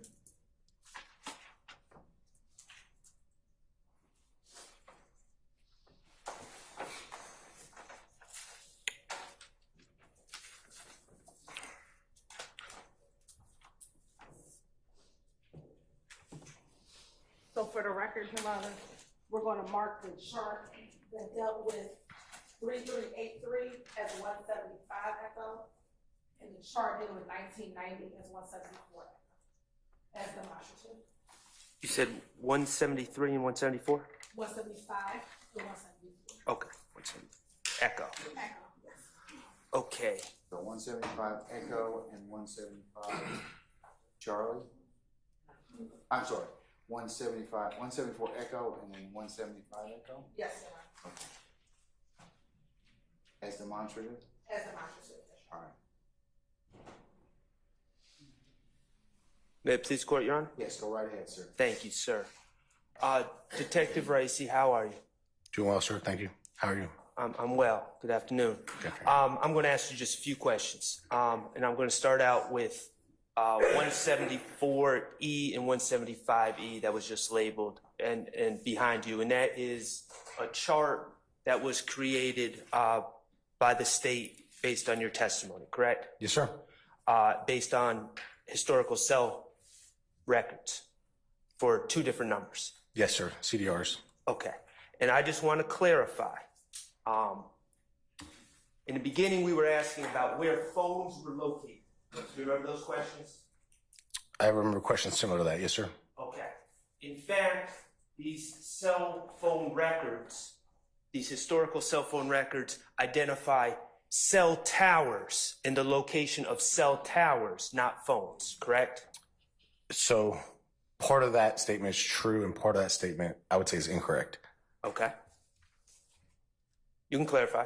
The CDRs actually do a little bit more than that, but yes, they provide you with the cell tower location, and they provide you with a little bit more information regarding to the location of the phone as well. You're talking about vectors and things of that nature? Yes, the actual cell site directions, and yes. Okay. But when you were talking about longitude and latitude from the cell phone records, you were talking about the longitude and latitude of the location of the cell phone tower, correct? Correct. That's what we were allowed to discuss. Yes, sir. Not the location of particular phones. That's correct. The location of the specific location of the phones was not in my testimony. Okay. And what these towers indicate on these cell phone records is the tower that's utilized, the cell phone tower that's utilized by a particular phone when it's in use, correct? Correct. The cell phone is touching or communicating with that tower, and that's what the records show. And when you say touching, you don't mean physically touching, you mean in communication. That's correct, sir. Okay. Cell towers have a particular service radius. Isn't that correct? That is correct. Okay, are all cell towers radius the same size? I would say they're not. Do you have any particular information from your testimony today about the cell radius, the service radius of any of the particular towers that you referenced in your testimony? No, we would have to get into more particularized information from the providers than what I provided in my testimony. So you cannot provide exact information about the distance particular cell phones are from the cell towers that you identified in that chart, can you? Again, my testimony was limited to what I was allowed to testify to in the records that I have. We'd have to go further to get that sort of information. Are you familiar with which towers were not in service, were not operational on April 26th of 2015? Again, we would have to go into more information than I was testifying to today or the last few days. Okay, would those questions possibly be better suited for an expert in cell towers and cell phone geolocation? Sure, they could be answered by a cell phone expert, but they would still be limited to the information that they have at hand. And you are not an expert? I was not classified an expert here in this court. Okay. Now, as part of your... Oh, go... No, I was saying I haven't been classified as an expert today or the previous days here in this court. My opinion was I probably could be qualified as an expert based off of Georgia law and expertise regarding cell phones. Okay, and I'm going to ask you, as someone who says that they could probably be considered an expert, can you give us the cell tower radius of the individual cell towers that you referenced in that chart? Okay, again, my testimony today has been limited to those records. So if I was going to testify as an expert, I would request additional data from those cell phone providers to find out which ones are on and off, and we would have to go in depth in that manner. But my testimony was not, basically didn't go into that. That would require information that you don't have here today, correct? In these records, there's not information about which towers were being used or weren't being used. It's just the towers that I guess were being used because that's what the phone's connected to. Now, you were the lead investigator on this case, this Cobb County case from April 25th going into April 26th of 2015, correct? Yes, the investigation spanned longer, but yes, that incident, yes. I'm talking about the incident date. Correct, sir. Okay, and you're the lead investigator from Cobb County. That's correct, sir. Okay. As part of your investigation, you obtained, I believe it was a search warrant for my client. My client is Shannon Stillwell, for his Instagram records, correct? I did, sir. Okay, and do you have the records, the Instagram records in front of you? I believe, yes, sir. You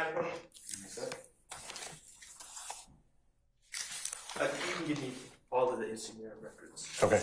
This one's not paperclip, but Appreciate it.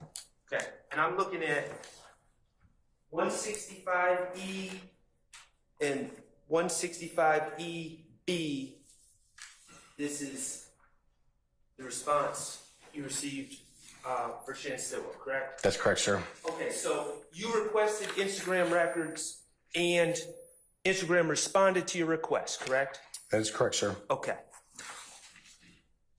All of the pictures, of the white sports car and all these other pictures that were introduced in evidence before lunch, none of these pictures came from Shannon Stillwell's Instagram. Did that? That is correct. They did not. Your statement was correct. They did not, those pictures we were shown did not come from these records. That is correct. Thank you. Now, you were saying, I pointed out the date of the incident. You said the investigation spanned beyond April 26th of 2015, correct? Sure, yes. It spanned into 2016, correct? I can't remember. I'd have to look at the date I closed the investigation, but it certainly spanned at least until the late 2015, possibly into 2016. That's correct. Would looking at your reports help you tell us when you closed your investigation? Yes, it would. Feel free to refresh your recollection.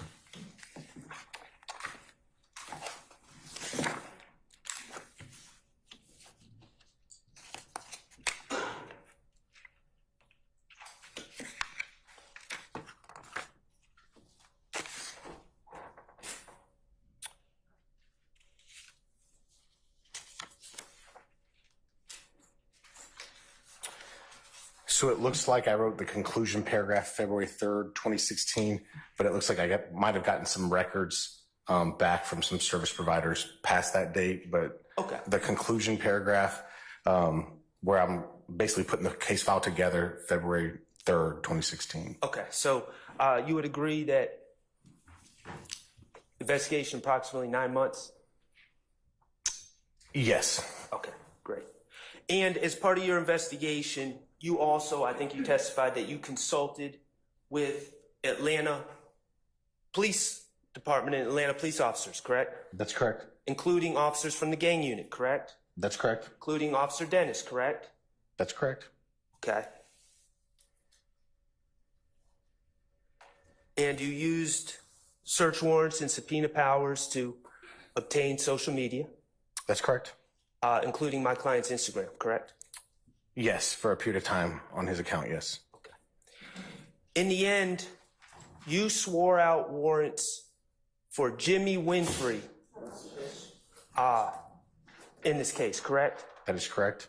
You did not charge any other individuals for this case, did you? That is correct. No further questions. All right. Any other examiners? Yes, Mr. Steele?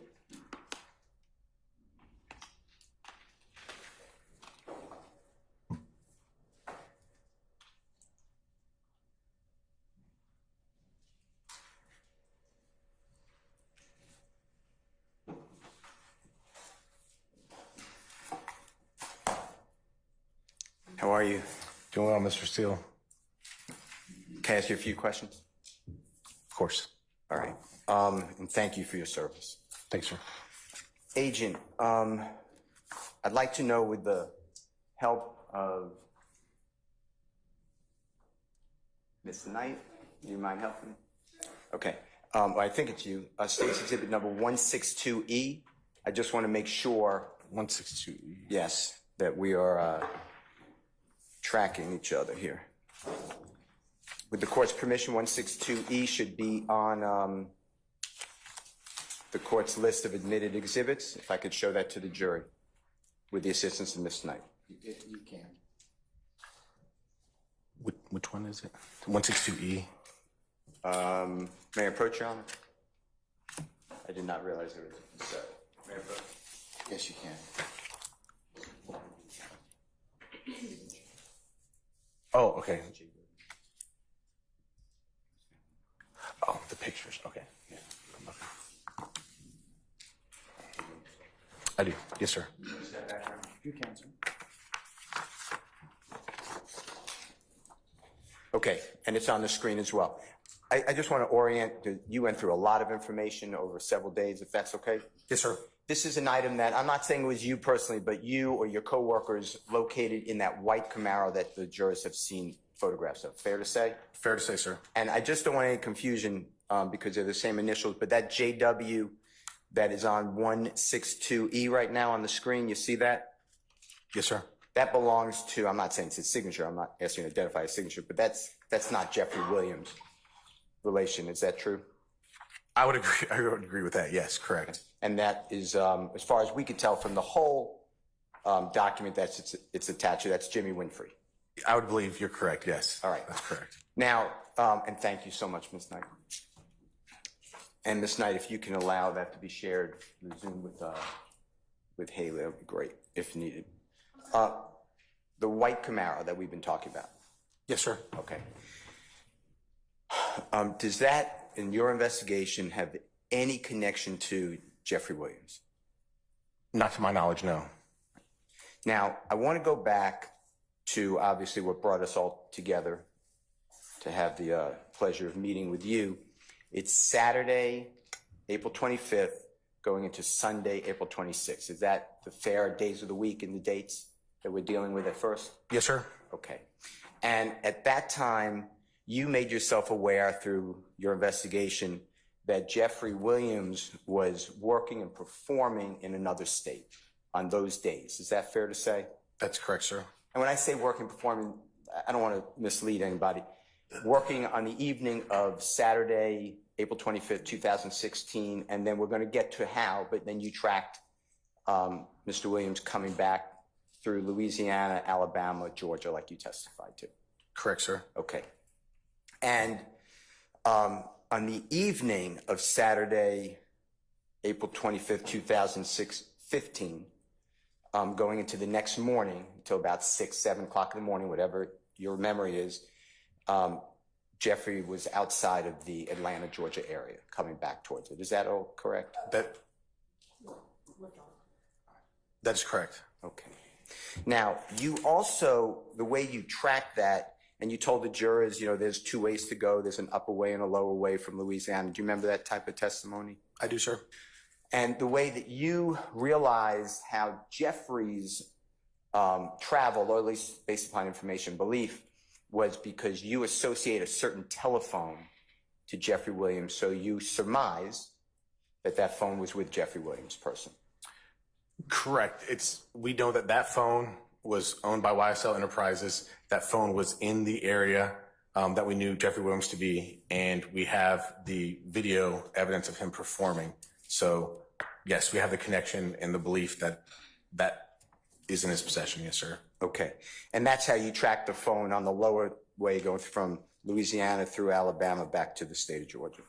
Correct, sir. All right. Now, I'd like to go through, just make sure we are correctly tracking which phone. And I just use the last 4 digits, but if we need all 7 digits, just tell me and you'll correct me if I'm wrong, okay? Yes, sir. The last 4 digits of what we believe, I'm going to call Jeffery Williams' phone during that period of time, April period of time, is 8553. Does that sound right? That sounds right. And again, I'm not saying he owns that phone. That phone is associated with phone calls and movement that we associate him with. So, yes, that it's there being used, what we think is Jeffery Williams, yes. And I think you just said it, but just to be crystal clear, I know that you don't sit there and put that phone and that phone number in his hand, but based upon your investigation, you concluded that the 8553 number is with Jeffery Williams during this relevant period of time.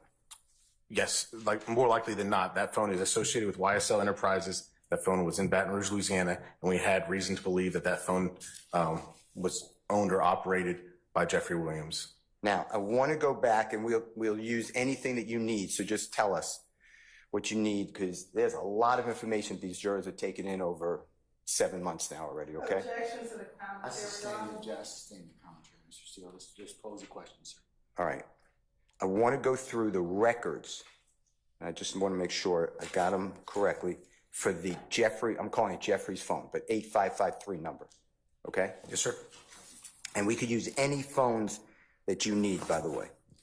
But on the 8553 number, we have in evidence the entirety of the return that you received for that phone, and that's a AT&T phone. Am I correct? I believe that is correct, yes. If I'm wrong, please, I'm not trying to get it wrong. Okay, and I believe that that is admitted, Jeffrey's phone is in evidence now as 137EA. Does that sound right? That does sound right. Okay. And that is the AT&T. You can confirm that? Yes, it's AT&T records. All right. Now, according to all those records that you have, they should span from approximately January 2015 through, I believe it's June, but correct me, 2015. If I'm wrong, just please make it right. I think that is the time frame, or at least it's close to the time frame. Well, now that I'm looking at the account notes, I think we got. Did you say June or July? I'm sorry, sir. My apologies. If it's July, that's great. Just it looks like January through July, as we have account information, and the account appears to be closed July 15th, 2015. Okay, so we have it. And do you know what day in January you started it, or they gave it to you, I guess? Well, the first notes I see is January 8th, but I think it probably is January 1st. I wouldn't have picked a random January 8th for starting subscriber or starting account information, the request, if that makes sense. Okay, yeah, and of course it makes sense.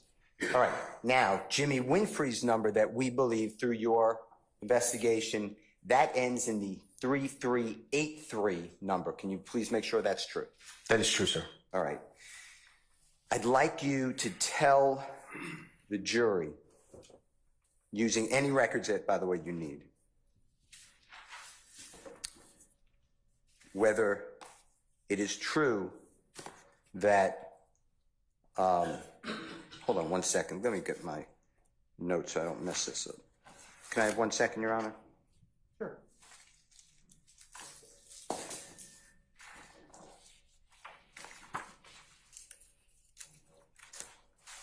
I apologize. Give me 1 second, okay? Yes, sir. Thank you.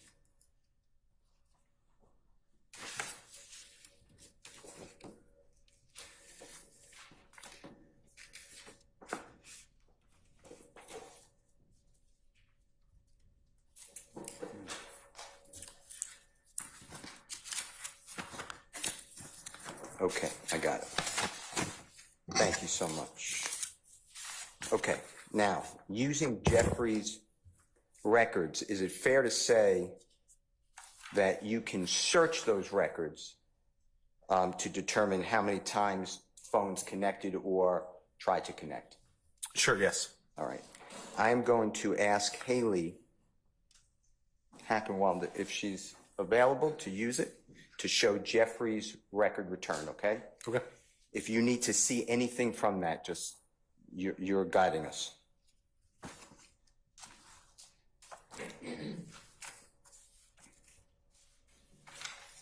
And if the Honorable Court can permit that to be used on the screen, it's already admitted into evidence, Your Honor. What exhibit number, just for purposes of reference, are we talking about? It is exhibit number 137E. Echo? Yep. Okay. And it's the entirety All right, sir. of the document. And just for the jurors to know, there's nothing wrong with it, but you pulled out, or the state pulled out just a section of those. I'm using the entire record return, okay? Correct, sir. All right. Now,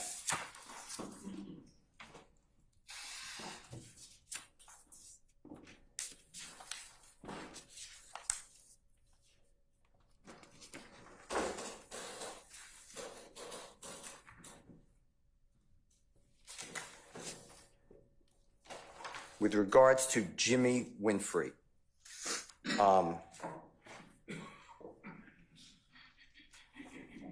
in April 2015, so I'm including the entire month, okay?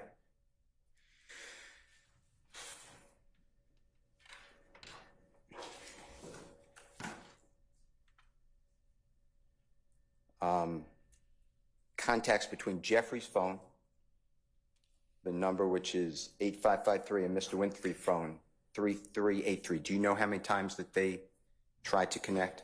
Off the top of my head, no, sir. Can she run a search? If you need to run it, you'll run it. I mean, whatever you want. So do it right in front of you.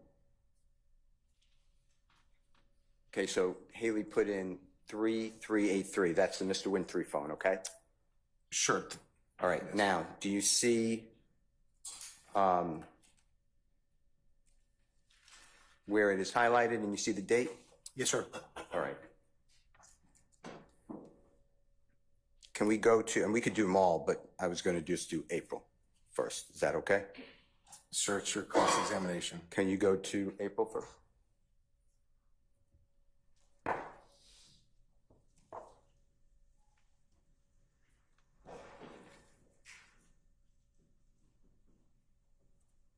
Okay, we should be in April. So if you go back to April 1, scroll up.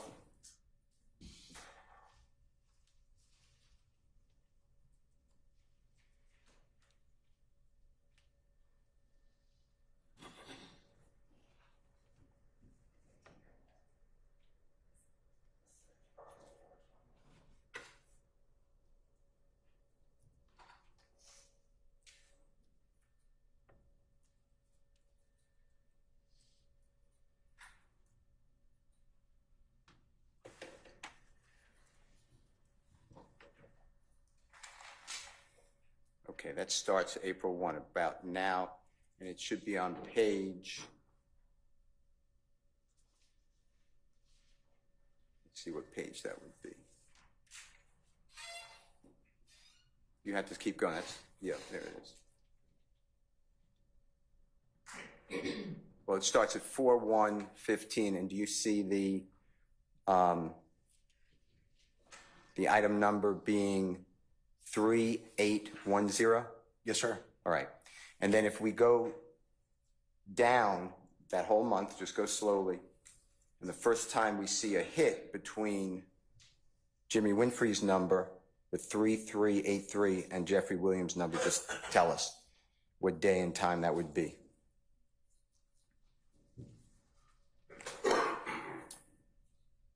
I mean, so we jumped, but the first one I see is that 4/29/15. Okay. And we have to do our conversion, correct? Because these are the AT&T records. That's correct, sir. So do you know how to do that conversion on this by looking at it? Well, sure. So it looks like the column, well, I guess it'd be the third column from the left. So we're in like the 5,400, 23 or whatever, if you want to pick whichever one. I guess it's 24 for that first highlighted portion. So we look for the third column over, kind of what was just highlighted there, and 0010. So subtract 4 from that for this time of the year, and then we would get the number. So that's about 8:10 p.m. is what I would say it is. Eastern Standard Time. Correct, sir. Converting it to Eastern Standard Time, correct. Exactly. So, and just for the jurors to know, the number all the way to the left, and you said it, is 5,400 and either 24th or 25th item listed on the calls. Is that fair? That's fair, yes, sir. And then the next column is the date, which is 4/29/15, right? Yes, sir. And then the next column, as you said, is military time, so it would be just after midnight, 12:10. No, so it's UTC time, so it's the Universal Time Coordinated, or GMT, or Zulu. It goes by the same thing. So that's the time for the Greenwich Mean Time, Universal Time Coordinated. So depends on where this phone is at this time, but yes, if it was Eastern Standard Time, that would be 8:10 p.m. And then we flip it back. That's how you got the 8:10 from the right after midnight. Correct, sir. Okay. The next one is, do you need the column? The next column is 0:03. You see that? If my memory serves me correct, that's the time it takes in which for the phone to be answered, like it's ring time basically. And then the fourth column is the connection, how long the phone was actually connected. So the phone was connected in this call 0. Yes. Okay. Meaning it did not connect. Correct. Did not connect if that fourth column is showing 0 and the other one's 3, then that's it ringing. Correct, sir. And then the next column is do you know if that's the initiating number, the number that's being called, the number that's initiating the call? From my memory, I think that first column is originating number. Yep, originating number. And that next column is a terminating number, which receiving number. Okay, so it's Mr. Winfrey's phone calling Mr. Jeffrey Williams' phone. Correct, sir. Not being answered, fair to say? Yes, that's what appears from this one. Okay, and there's 2 of them in a row.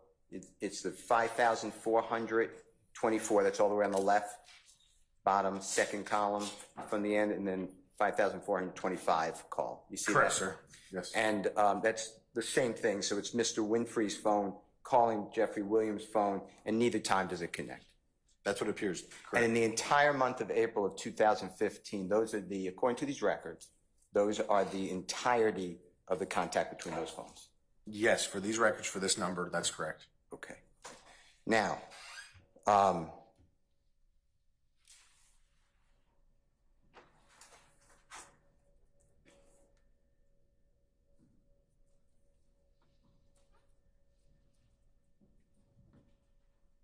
there should be one on the next page, I believe, if we go down.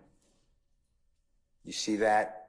And it's 5426, so it's really the next sequence, same time, same date, 4/29/15. Correct, sir. And that, again, is Mr. Winfrey's originating number. Is that right? Or did I do that wrong? You see that? No, I'm looking at it. I'm just trying to figure out. Yeah, so the originating number, and there's 3 numbers listed, but yes, Winfrey's is that top one, the 8553 is the middle one, 991 is that bottom one. Okay. And do you see in the features that's highlighted to the right, you see that? Yes, sir. You see the VM? Do you remember what that stands for? Sure. So I think I do, but there's a key that comes with every return that tells you what it is, and VM, I believe, is voicemail. Okay. Yes, sir. And the next one is CFB. You remember what that is? Oof, I'd have to look for that one. I know the NOIP, talking about like network types and whatnot. But yeah, I'd have to look for CFB in the key. Let me just see if this helps you. May I approach, Your Honor? You may, sir.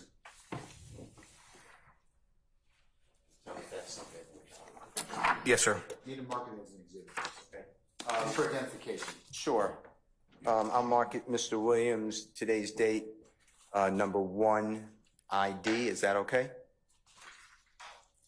Do you have a pen up there? I do have a marker. No. Okay. It'll write. I mean, Sure. what do you want me to write, sir? Mr. Williams, 1, the number 1 ID is for identification. Do we have that already, Christine? You may have to just mark it next sequential exhibit. Whatever you tell me. And you can leave it up there in case this helps you during your testimony. Okay. Sorry, Chris. We'll make that 223. Okay, all right. For identification. All right, fine. 223 is fine. Thank you. And just tell the jurors what I handed you, if you don't mind, just explain it to them. It's the AT&T record key that I was speaking of. Just explain what that does. It's kind of like the directions to make interpreting cell phone records, that response, easier. So all these kind of like short letters, it makes it mean something. It's just like a legend or a key on a map. It just kind of tells you how to read it. Can you tell us what the CFB stands for, if you don't mind? Call forwarding subscriber busy. Okay. And you know what that means, I assume? I mean, I know what call forwarding is, and I know what it means to be busy. Okay. And does that explain these numbers? It likely forwarded and then went to a voicemail, hence the VM. Okay. Yes, sir. So again, there's no contact that we know of on these records. When I say contact, I'm not saying the phones don't connect on those occasions on the same date about the same time, but we can't tell if there's any communication. Fair to say? There's contact. There is a time, so it was connected for a period of time, but that could be the voicemail, right? So we do see 4 seconds, but that could be, again, connection to voicemail. And other than, and just complete it, if you don't mind, Haley, just show the jury and Agent Racy the rest of April.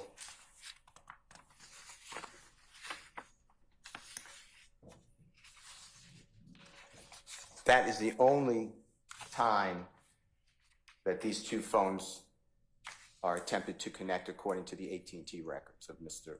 Williams for these phone numbers. Is that fair? For this phone number, for that month, correct. All right. Now, it says in the search that you see Haley did for the 3383 number in the top right, Yes, sir. for the entirety from January 1, 2015 to July 15, 2015, we have 78 total hits. Fair to say? Fair to say. And what we just looked at were 3 total hits, even though they were on the same date, almost at the same time, because I just looked at the time and they were all approximately 8:10 Eastern Standard Time. Fair to say? Yes, sir. All right. If the jurors will have this in evidence, but that is everything on Mr. Winfrey for the, according to these phone records, between the 2 in the month of April that we are investigating. True? For this phone record, yes. Okay. All right. Now, I'd like to, you talked about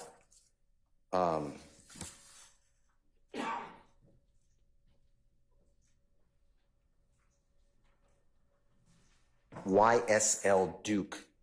YSL Entertainment Maybe Inc. Duke phone or Duke YSL Entertainment phone, something like that. Do you remember that subscriber information? Objection, Your Honor, to assuming facts not evidence with the ink or something like I stand in objection. You can rephrase. What was the, do you remember what the code is? It was, the subscriber name was YSL Duke. Okay, thank you. Now, that number for the jurors, just so we know that to be, we're talking about the same thing, that ends, and if you need the whole number, just say it, but that ends in the 5790 number. Is that fair to say? I believe that is correct. All right. Now, through no fault of your own, but we don't have any historical cellular tower information for that phone. True? That is true. I just did a subpoena, so we don't have the cell site location data for that phone. Correct. All right. And I'd like to talk with you, though, about that number. Now, you know Duke, or YSL Duke maybe, or Duke YSL, to be associated with, I'm not saying there's not other people, but associated with a gentleman named Martinez Arnold. Is that fair to say? Fair to say. And you identified him from two different, a video that the jurors saw and a photograph that the jurors saw. Do you remember those? That's correct, sir. All right. Now, you know that Martinez Arnold or Duke or YSL Duke, whatever, same person. You know from that video that you took off the internet from the blogger. When I say you know, I guess we don't know, but you believe, based upon your investigation, you have a good faith belief that he was also in the state of Louisiana, along with Mr. Williams on stage on the evening of Saturday night, April 25, 2015. Is that correct? I would agree with that. All right. Now, that cell phone, because we don't have the tracking information, meaning we can't do like what you did with Jeffrey's phone and say, hey, I see the phone going from Louisiana to Alabama to Georgia. We don't know, we don't have that for Mr. Martinez Arnold / YSL Duke or Duke YSL phone, right? I would agree with that. All right. So we don't, and if you do know, please correct me, but you don't know whether Mr. Arnold or Duke or YSL Duke had that phone with him in April of 2015, do you? No, I don't have location information, so I can't like overlay it with the video of him being in Louisiana, no. Okay. Now, a phone could be in the name of YSL Duke, but that phone could be with, you know, me or you. It's possible, right? Correct. I don't know who has the device in their hand. All right. Now, I'd like to, I'm not saying that this is noteworthy to the jurors, but I'd like to go through with you, if you don't mind, the calls. We're going to object to the commentary. I stand in. Sure. Thank you, sir. Mr. Using Jeffery Williams cellular telephone records, Okay. I'd like to also look at the 5790 hits for the for Mr. what I call Martinez Arnold or YSL Duke phone, okay? So if Haley can do that search, and if she's doing anything wrong, you correct her, okay? You can see what she's doing. Did you do this? Did you look at how many times those phones connect? Generally, but not. And I did it for a lot of phones, but I can't tell you that I did it for this phone, for this time, for this the way that you're doing it. So, okay. But yes, I did look at the cross, who's communicating to who at some level. All right. Well, let's look at how many times these phones cross or connect. And Haley put in, she didn't put in the first three numbers, but she did put in correctly, and make sure it's correct, the 815-5790. Is that fair to say? It appears correct. All right. And you get back 62 total hits on Mr. Williams' cell phone records. That's from January 1, 2015 to July 15, 2015. Fair to say? Fair to say. All right. Now, I'm skipping. I'm just doing that because I'm trying to get to the relevant month. I understand, sir. But so she'll scroll down if she doesn't mind, if Haley does not mind. let's scroll down to, we were in January, now February. There's March, so a little slower. And it's on the screen, it's March 17th. Now she's up to March. Okay, go back if you don't mind. Go back if you don't mind. Okay, she's at March 26th. And you see the two phones connect. You see the Jeffery Williams. This is Jeffery Williams records, and then you see the YSL Duke 5790 highlighted in blue. You see that? I do see that, sir. Okay, and that's on March 26th of 2015 a couple of times. You see that? I do. All right. And then the next time that these two phones connect would be, going to these records, would be May 12th, 2015. You see that? I do. So there is no connection between the YSL Duke, Martinez Arnold, subscriber phone and Jeffery Williams records that is in evidence. You agree with that? The records we have, correct, sir. All right. And we don't know if Martinez Arnold had this phone number with him while in the state of Louisiana on the relevant days, which is April 25, 2015, going into April 26, 2015. I do not know that, correct, sir. Okay. I'd like to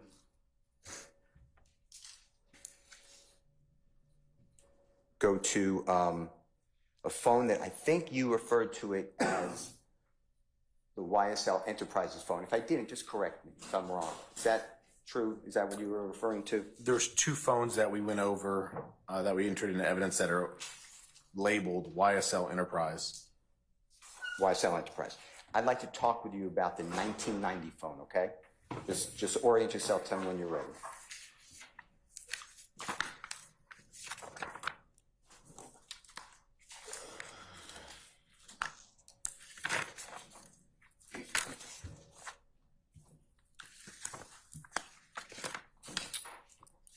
Yes, sir. I believe this. I have it.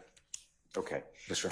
And that phone, you from your extensive investigation, you know that phone to be used by Jeffrey's sister known as Dolly. Is that fair to say? I think that's fair to say. That's what we believe, yes. Okay. So, and I understand that the state was using, and you were using, YSL, help me, Enterprises? Enterprise. But I'd like to just, for an individual, if you agree with it, I'd like to just call it Dolly's phone, if that's okay, if that's accurate. Does that sound right? Yeah, we believe that to be the phone. Again, we don't know who's holding it, but we believe that's correct, sir. All right. So using the 1990 phone, not just this YSL Enterprise, but Dolly's phone, and the jurors heard your testimony, I'd like to know whether it would be okay with you, if it helps you, for Haley to do a search on how many times Jeffery Williams' phone, which is again 8553, connects with the Dolly 1990 phone, okay? Is that Sure, okay? yeah. All right. And she is putting it in, and she put it in, just make sure it looks right to you, the 583 1990, and she has 174 hits. You see that? Yes. And that again, January 1, 2015, July 15, 2015, right? Yes. All right. And if we can go to our, month at issue, which is April, and just see how many times Jeffrey's phone and Dolly's phone connect. And we're starting at April 1 of 2015, okay?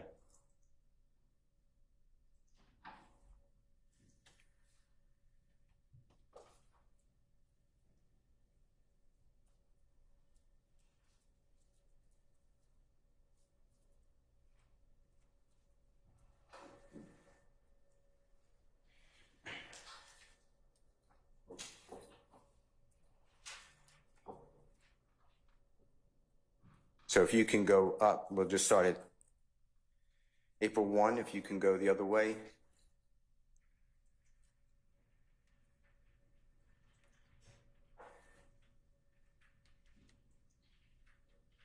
and that is going to be April 1 should be contact, or it says item 3, and Haley's highlighting 3810. You see that? I do, sir. All right, now let's see how many times these two phones connect in April 2015.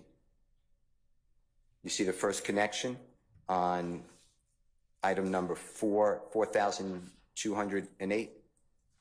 That's Yeah. wrong, I said it wrong. Yeah. 4218? 18, yes, sir. Okay, and you see the date as the 6th day of April 2015? Correct.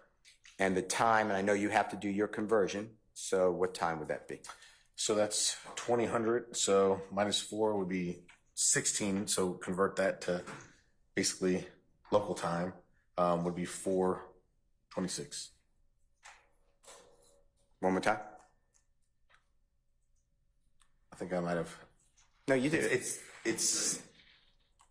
so it's 6:26 -4. I'm sorry, because a 24-hour clock. That's 10 o'clock. That's 10 p.m. I'm sorry. That's 8 p.m. -4. Yeah. So I was correct the first time. 4:26 p.m. I'm sorry. And we're talking about our time here in Atlanta. Correct. We're talking about Eastern Standard Time. Okay, and then that is a 17-second time for until the phones connect. Is that how you understand the seizure time? Yes, we can go back to the key, but Yeah, yeah, please. it's my understanding I think that's the ring time for AT&T. Correct. Seizure time is the time it takes to connect the call, measured from the moment the caller presses send to when the call is connected. So I was correct. The dial time. Yeah, this is the rings. Correct, sir. Each ring between is about 4 seconds. Does that sound right? If you know that. I mean, that sounds correct. Okay. I wouldn't argue with you. The next one is ET. That's the ending time, or it's probably a better word for that. It calls it elapsed time at the duration of the transaction. Okay. So this is 0. So they didn't speak. Correct. Correct. And then you have the originating number is the Dolly phone, right? The 1990. That is correct. And then calling Jeffrey's phone, the 8553. Fair to say? Correct. And then the next one is pretty much the same time, same day. It's again Dolly calling Jeffrey, same result, no answer. Right? Correct. And then the next time is right underneath it. Same time, same issue, and it's a 3-second, and it says what you told us again, remember, all the way in the right-hand side, the voicemail. You see that? Yes, I do, So sir. it could be a voice. It could be. I'm not saying it is, but it could be a voicemail message. I mean, the records say VM voicemail. Okay. Okay. And then if you go to the next one, that they connect.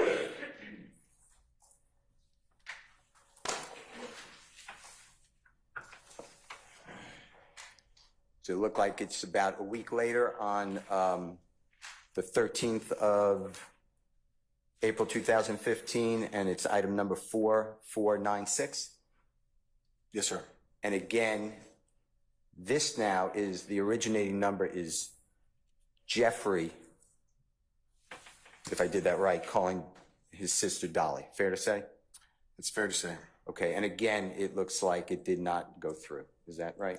Correct. All right. And then the next time that they speak is pretty much the same time. It's the same issue, just rings, no answer, no conversation, as far as we can tell from the records. Correct. Okay. And then the next time that these two phone numbers connect,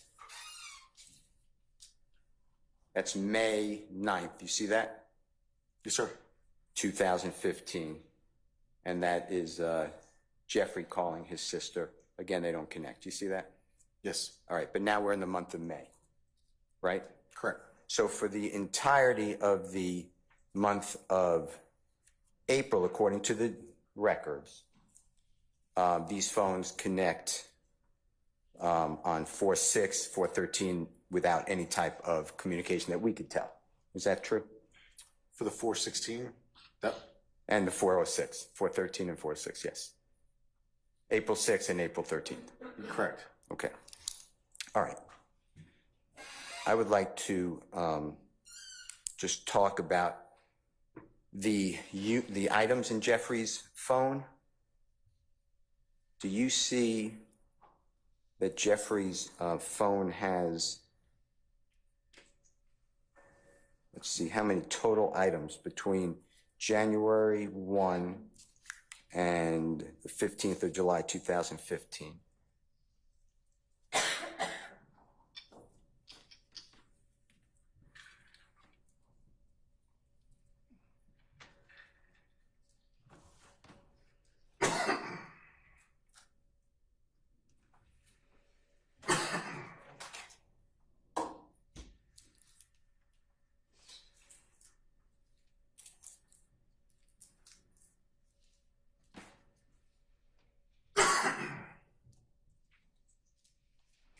Do you see that?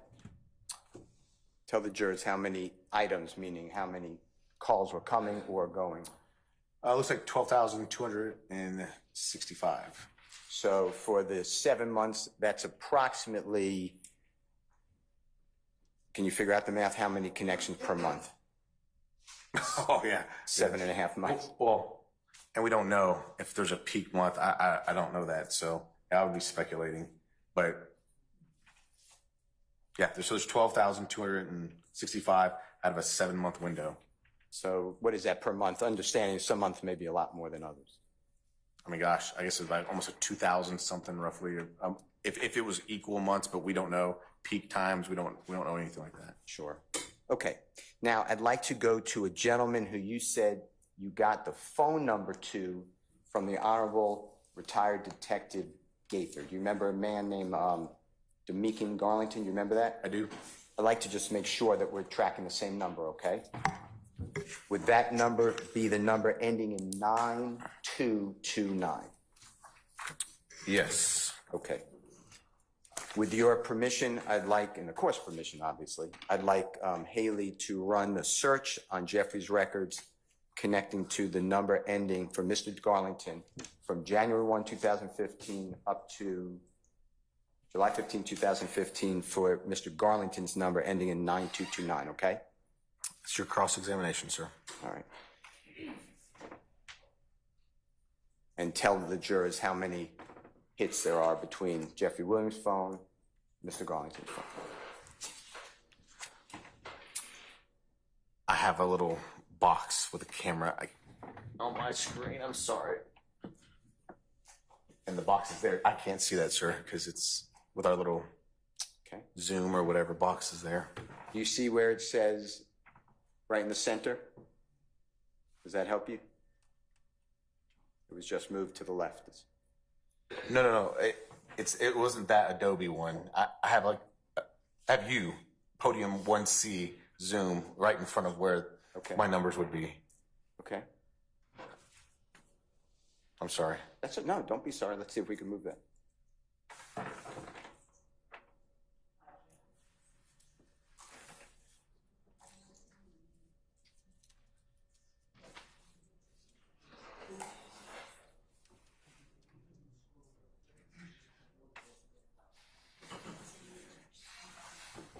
I hate to mess her up if it's touchscreen.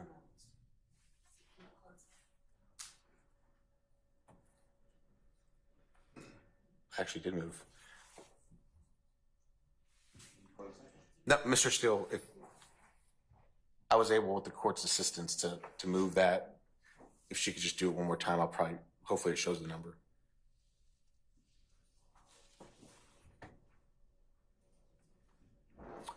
Okay, so that's what the issue is. There's no number showing up on that part. It's saying it's finished and there's no matches. So my apologies, sir. No, don't apologize. We appreciate what you're doing. Okay, so for Jeffrey Williams' phone to Demekin Garlington's phone, according to retired Detective Gaither, the Honorable Retired Detective Gaither, they never connect. Fair to say? These phones don't connect and these records, correct, sir. Okay. Now I'd like to do another phone, if you don't mind. Mr. Steele, now might be the time to. Whatever, I am with the court. All right. All right. Ladies and gentlemen, as promised, we've gotten to about 3 o'clock, and this is a natural stopping point. So what I'd like to do, ladies and gentlemen,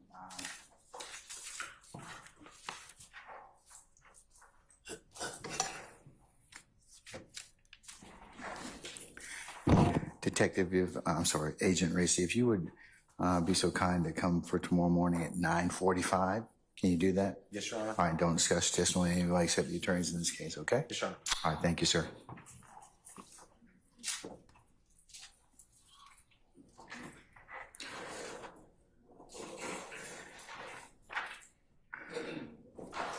All right, ladies and gentlemen, jury, any ministerial inquiry of me? Okay, tomorrow morning, I'd like you all to be here for 9:30 for an anticipated 10 o'clock start time. We'll have a regular day till tomorrow at about 5 o'clock, okay? All right, if you don't have any other inquiry, let's go through your customary admonitions. Remember to leave your notepads in the basket as you leave. Remember that you are not to discuss this case amongst yourselves in onesies and twosies as you're going whatever means of conveyance as you're back there in the jury deliberation room. Remember, it will be a violation for you to go ahead and take your notepads, and we'll start recapping the testimony, comparing notes, or otherwise handicapping testimony as you go along. Remember, you cannot do any of those things until this court tells you and gives you instructions on how you to begin that particular process and manage it. So remember, you're not to authorize to go to any third-party sites as websites or seek any other additional outside information that's not presented within the four walls of this courtroom, because you only consider what has been presented within this courtroom. That includes, ladies and gentlemen, please do not go by and visit any of the scenes that may have been testified to or depicted by any means shown to you in this courtroom. And remember that, ladies and gentlemen, if any third party should try and talk with you or approach you, either by phone or any means of communication device, or if in person, that you need to let myself and Sergeant Ingram know immediately. And then, ladies and gentlemen, also, it goes without saying you can't view any of these proceedings on any other type of third-party site or through the media, as you can only consider what's properly being considered within the four walls of this courtroom. And then lastly, ladies and gentlemen, again, thank you for your patience with us and your continued patience as this matter is being presented to you. Ladies and gentlemen, unless you have any other ministerial inquiry of me, I'll recess you all, and we'll see you tomorrow morning for 9:30 for an anticipated 10 o'clock start time. And as I said, we'll work a regular day tomorrow, okay? All right, all rise.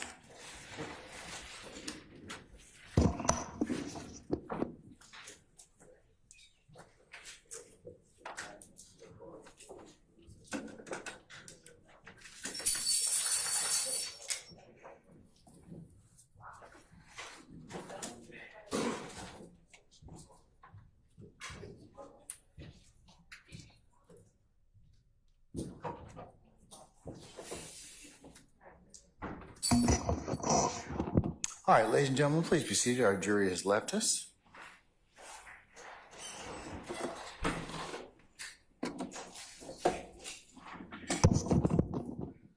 All right, counsel, is any ministerial inquiry of me? Yes, Your Honor, we do believe that tomorrow it will be right that the state will plan on introducing Mr. Winfrey's certified copy of conviction. And so I believe Mr. Steele maybe had some further objections. And so I know we'll need to take that up probably first thing in the morning. All right.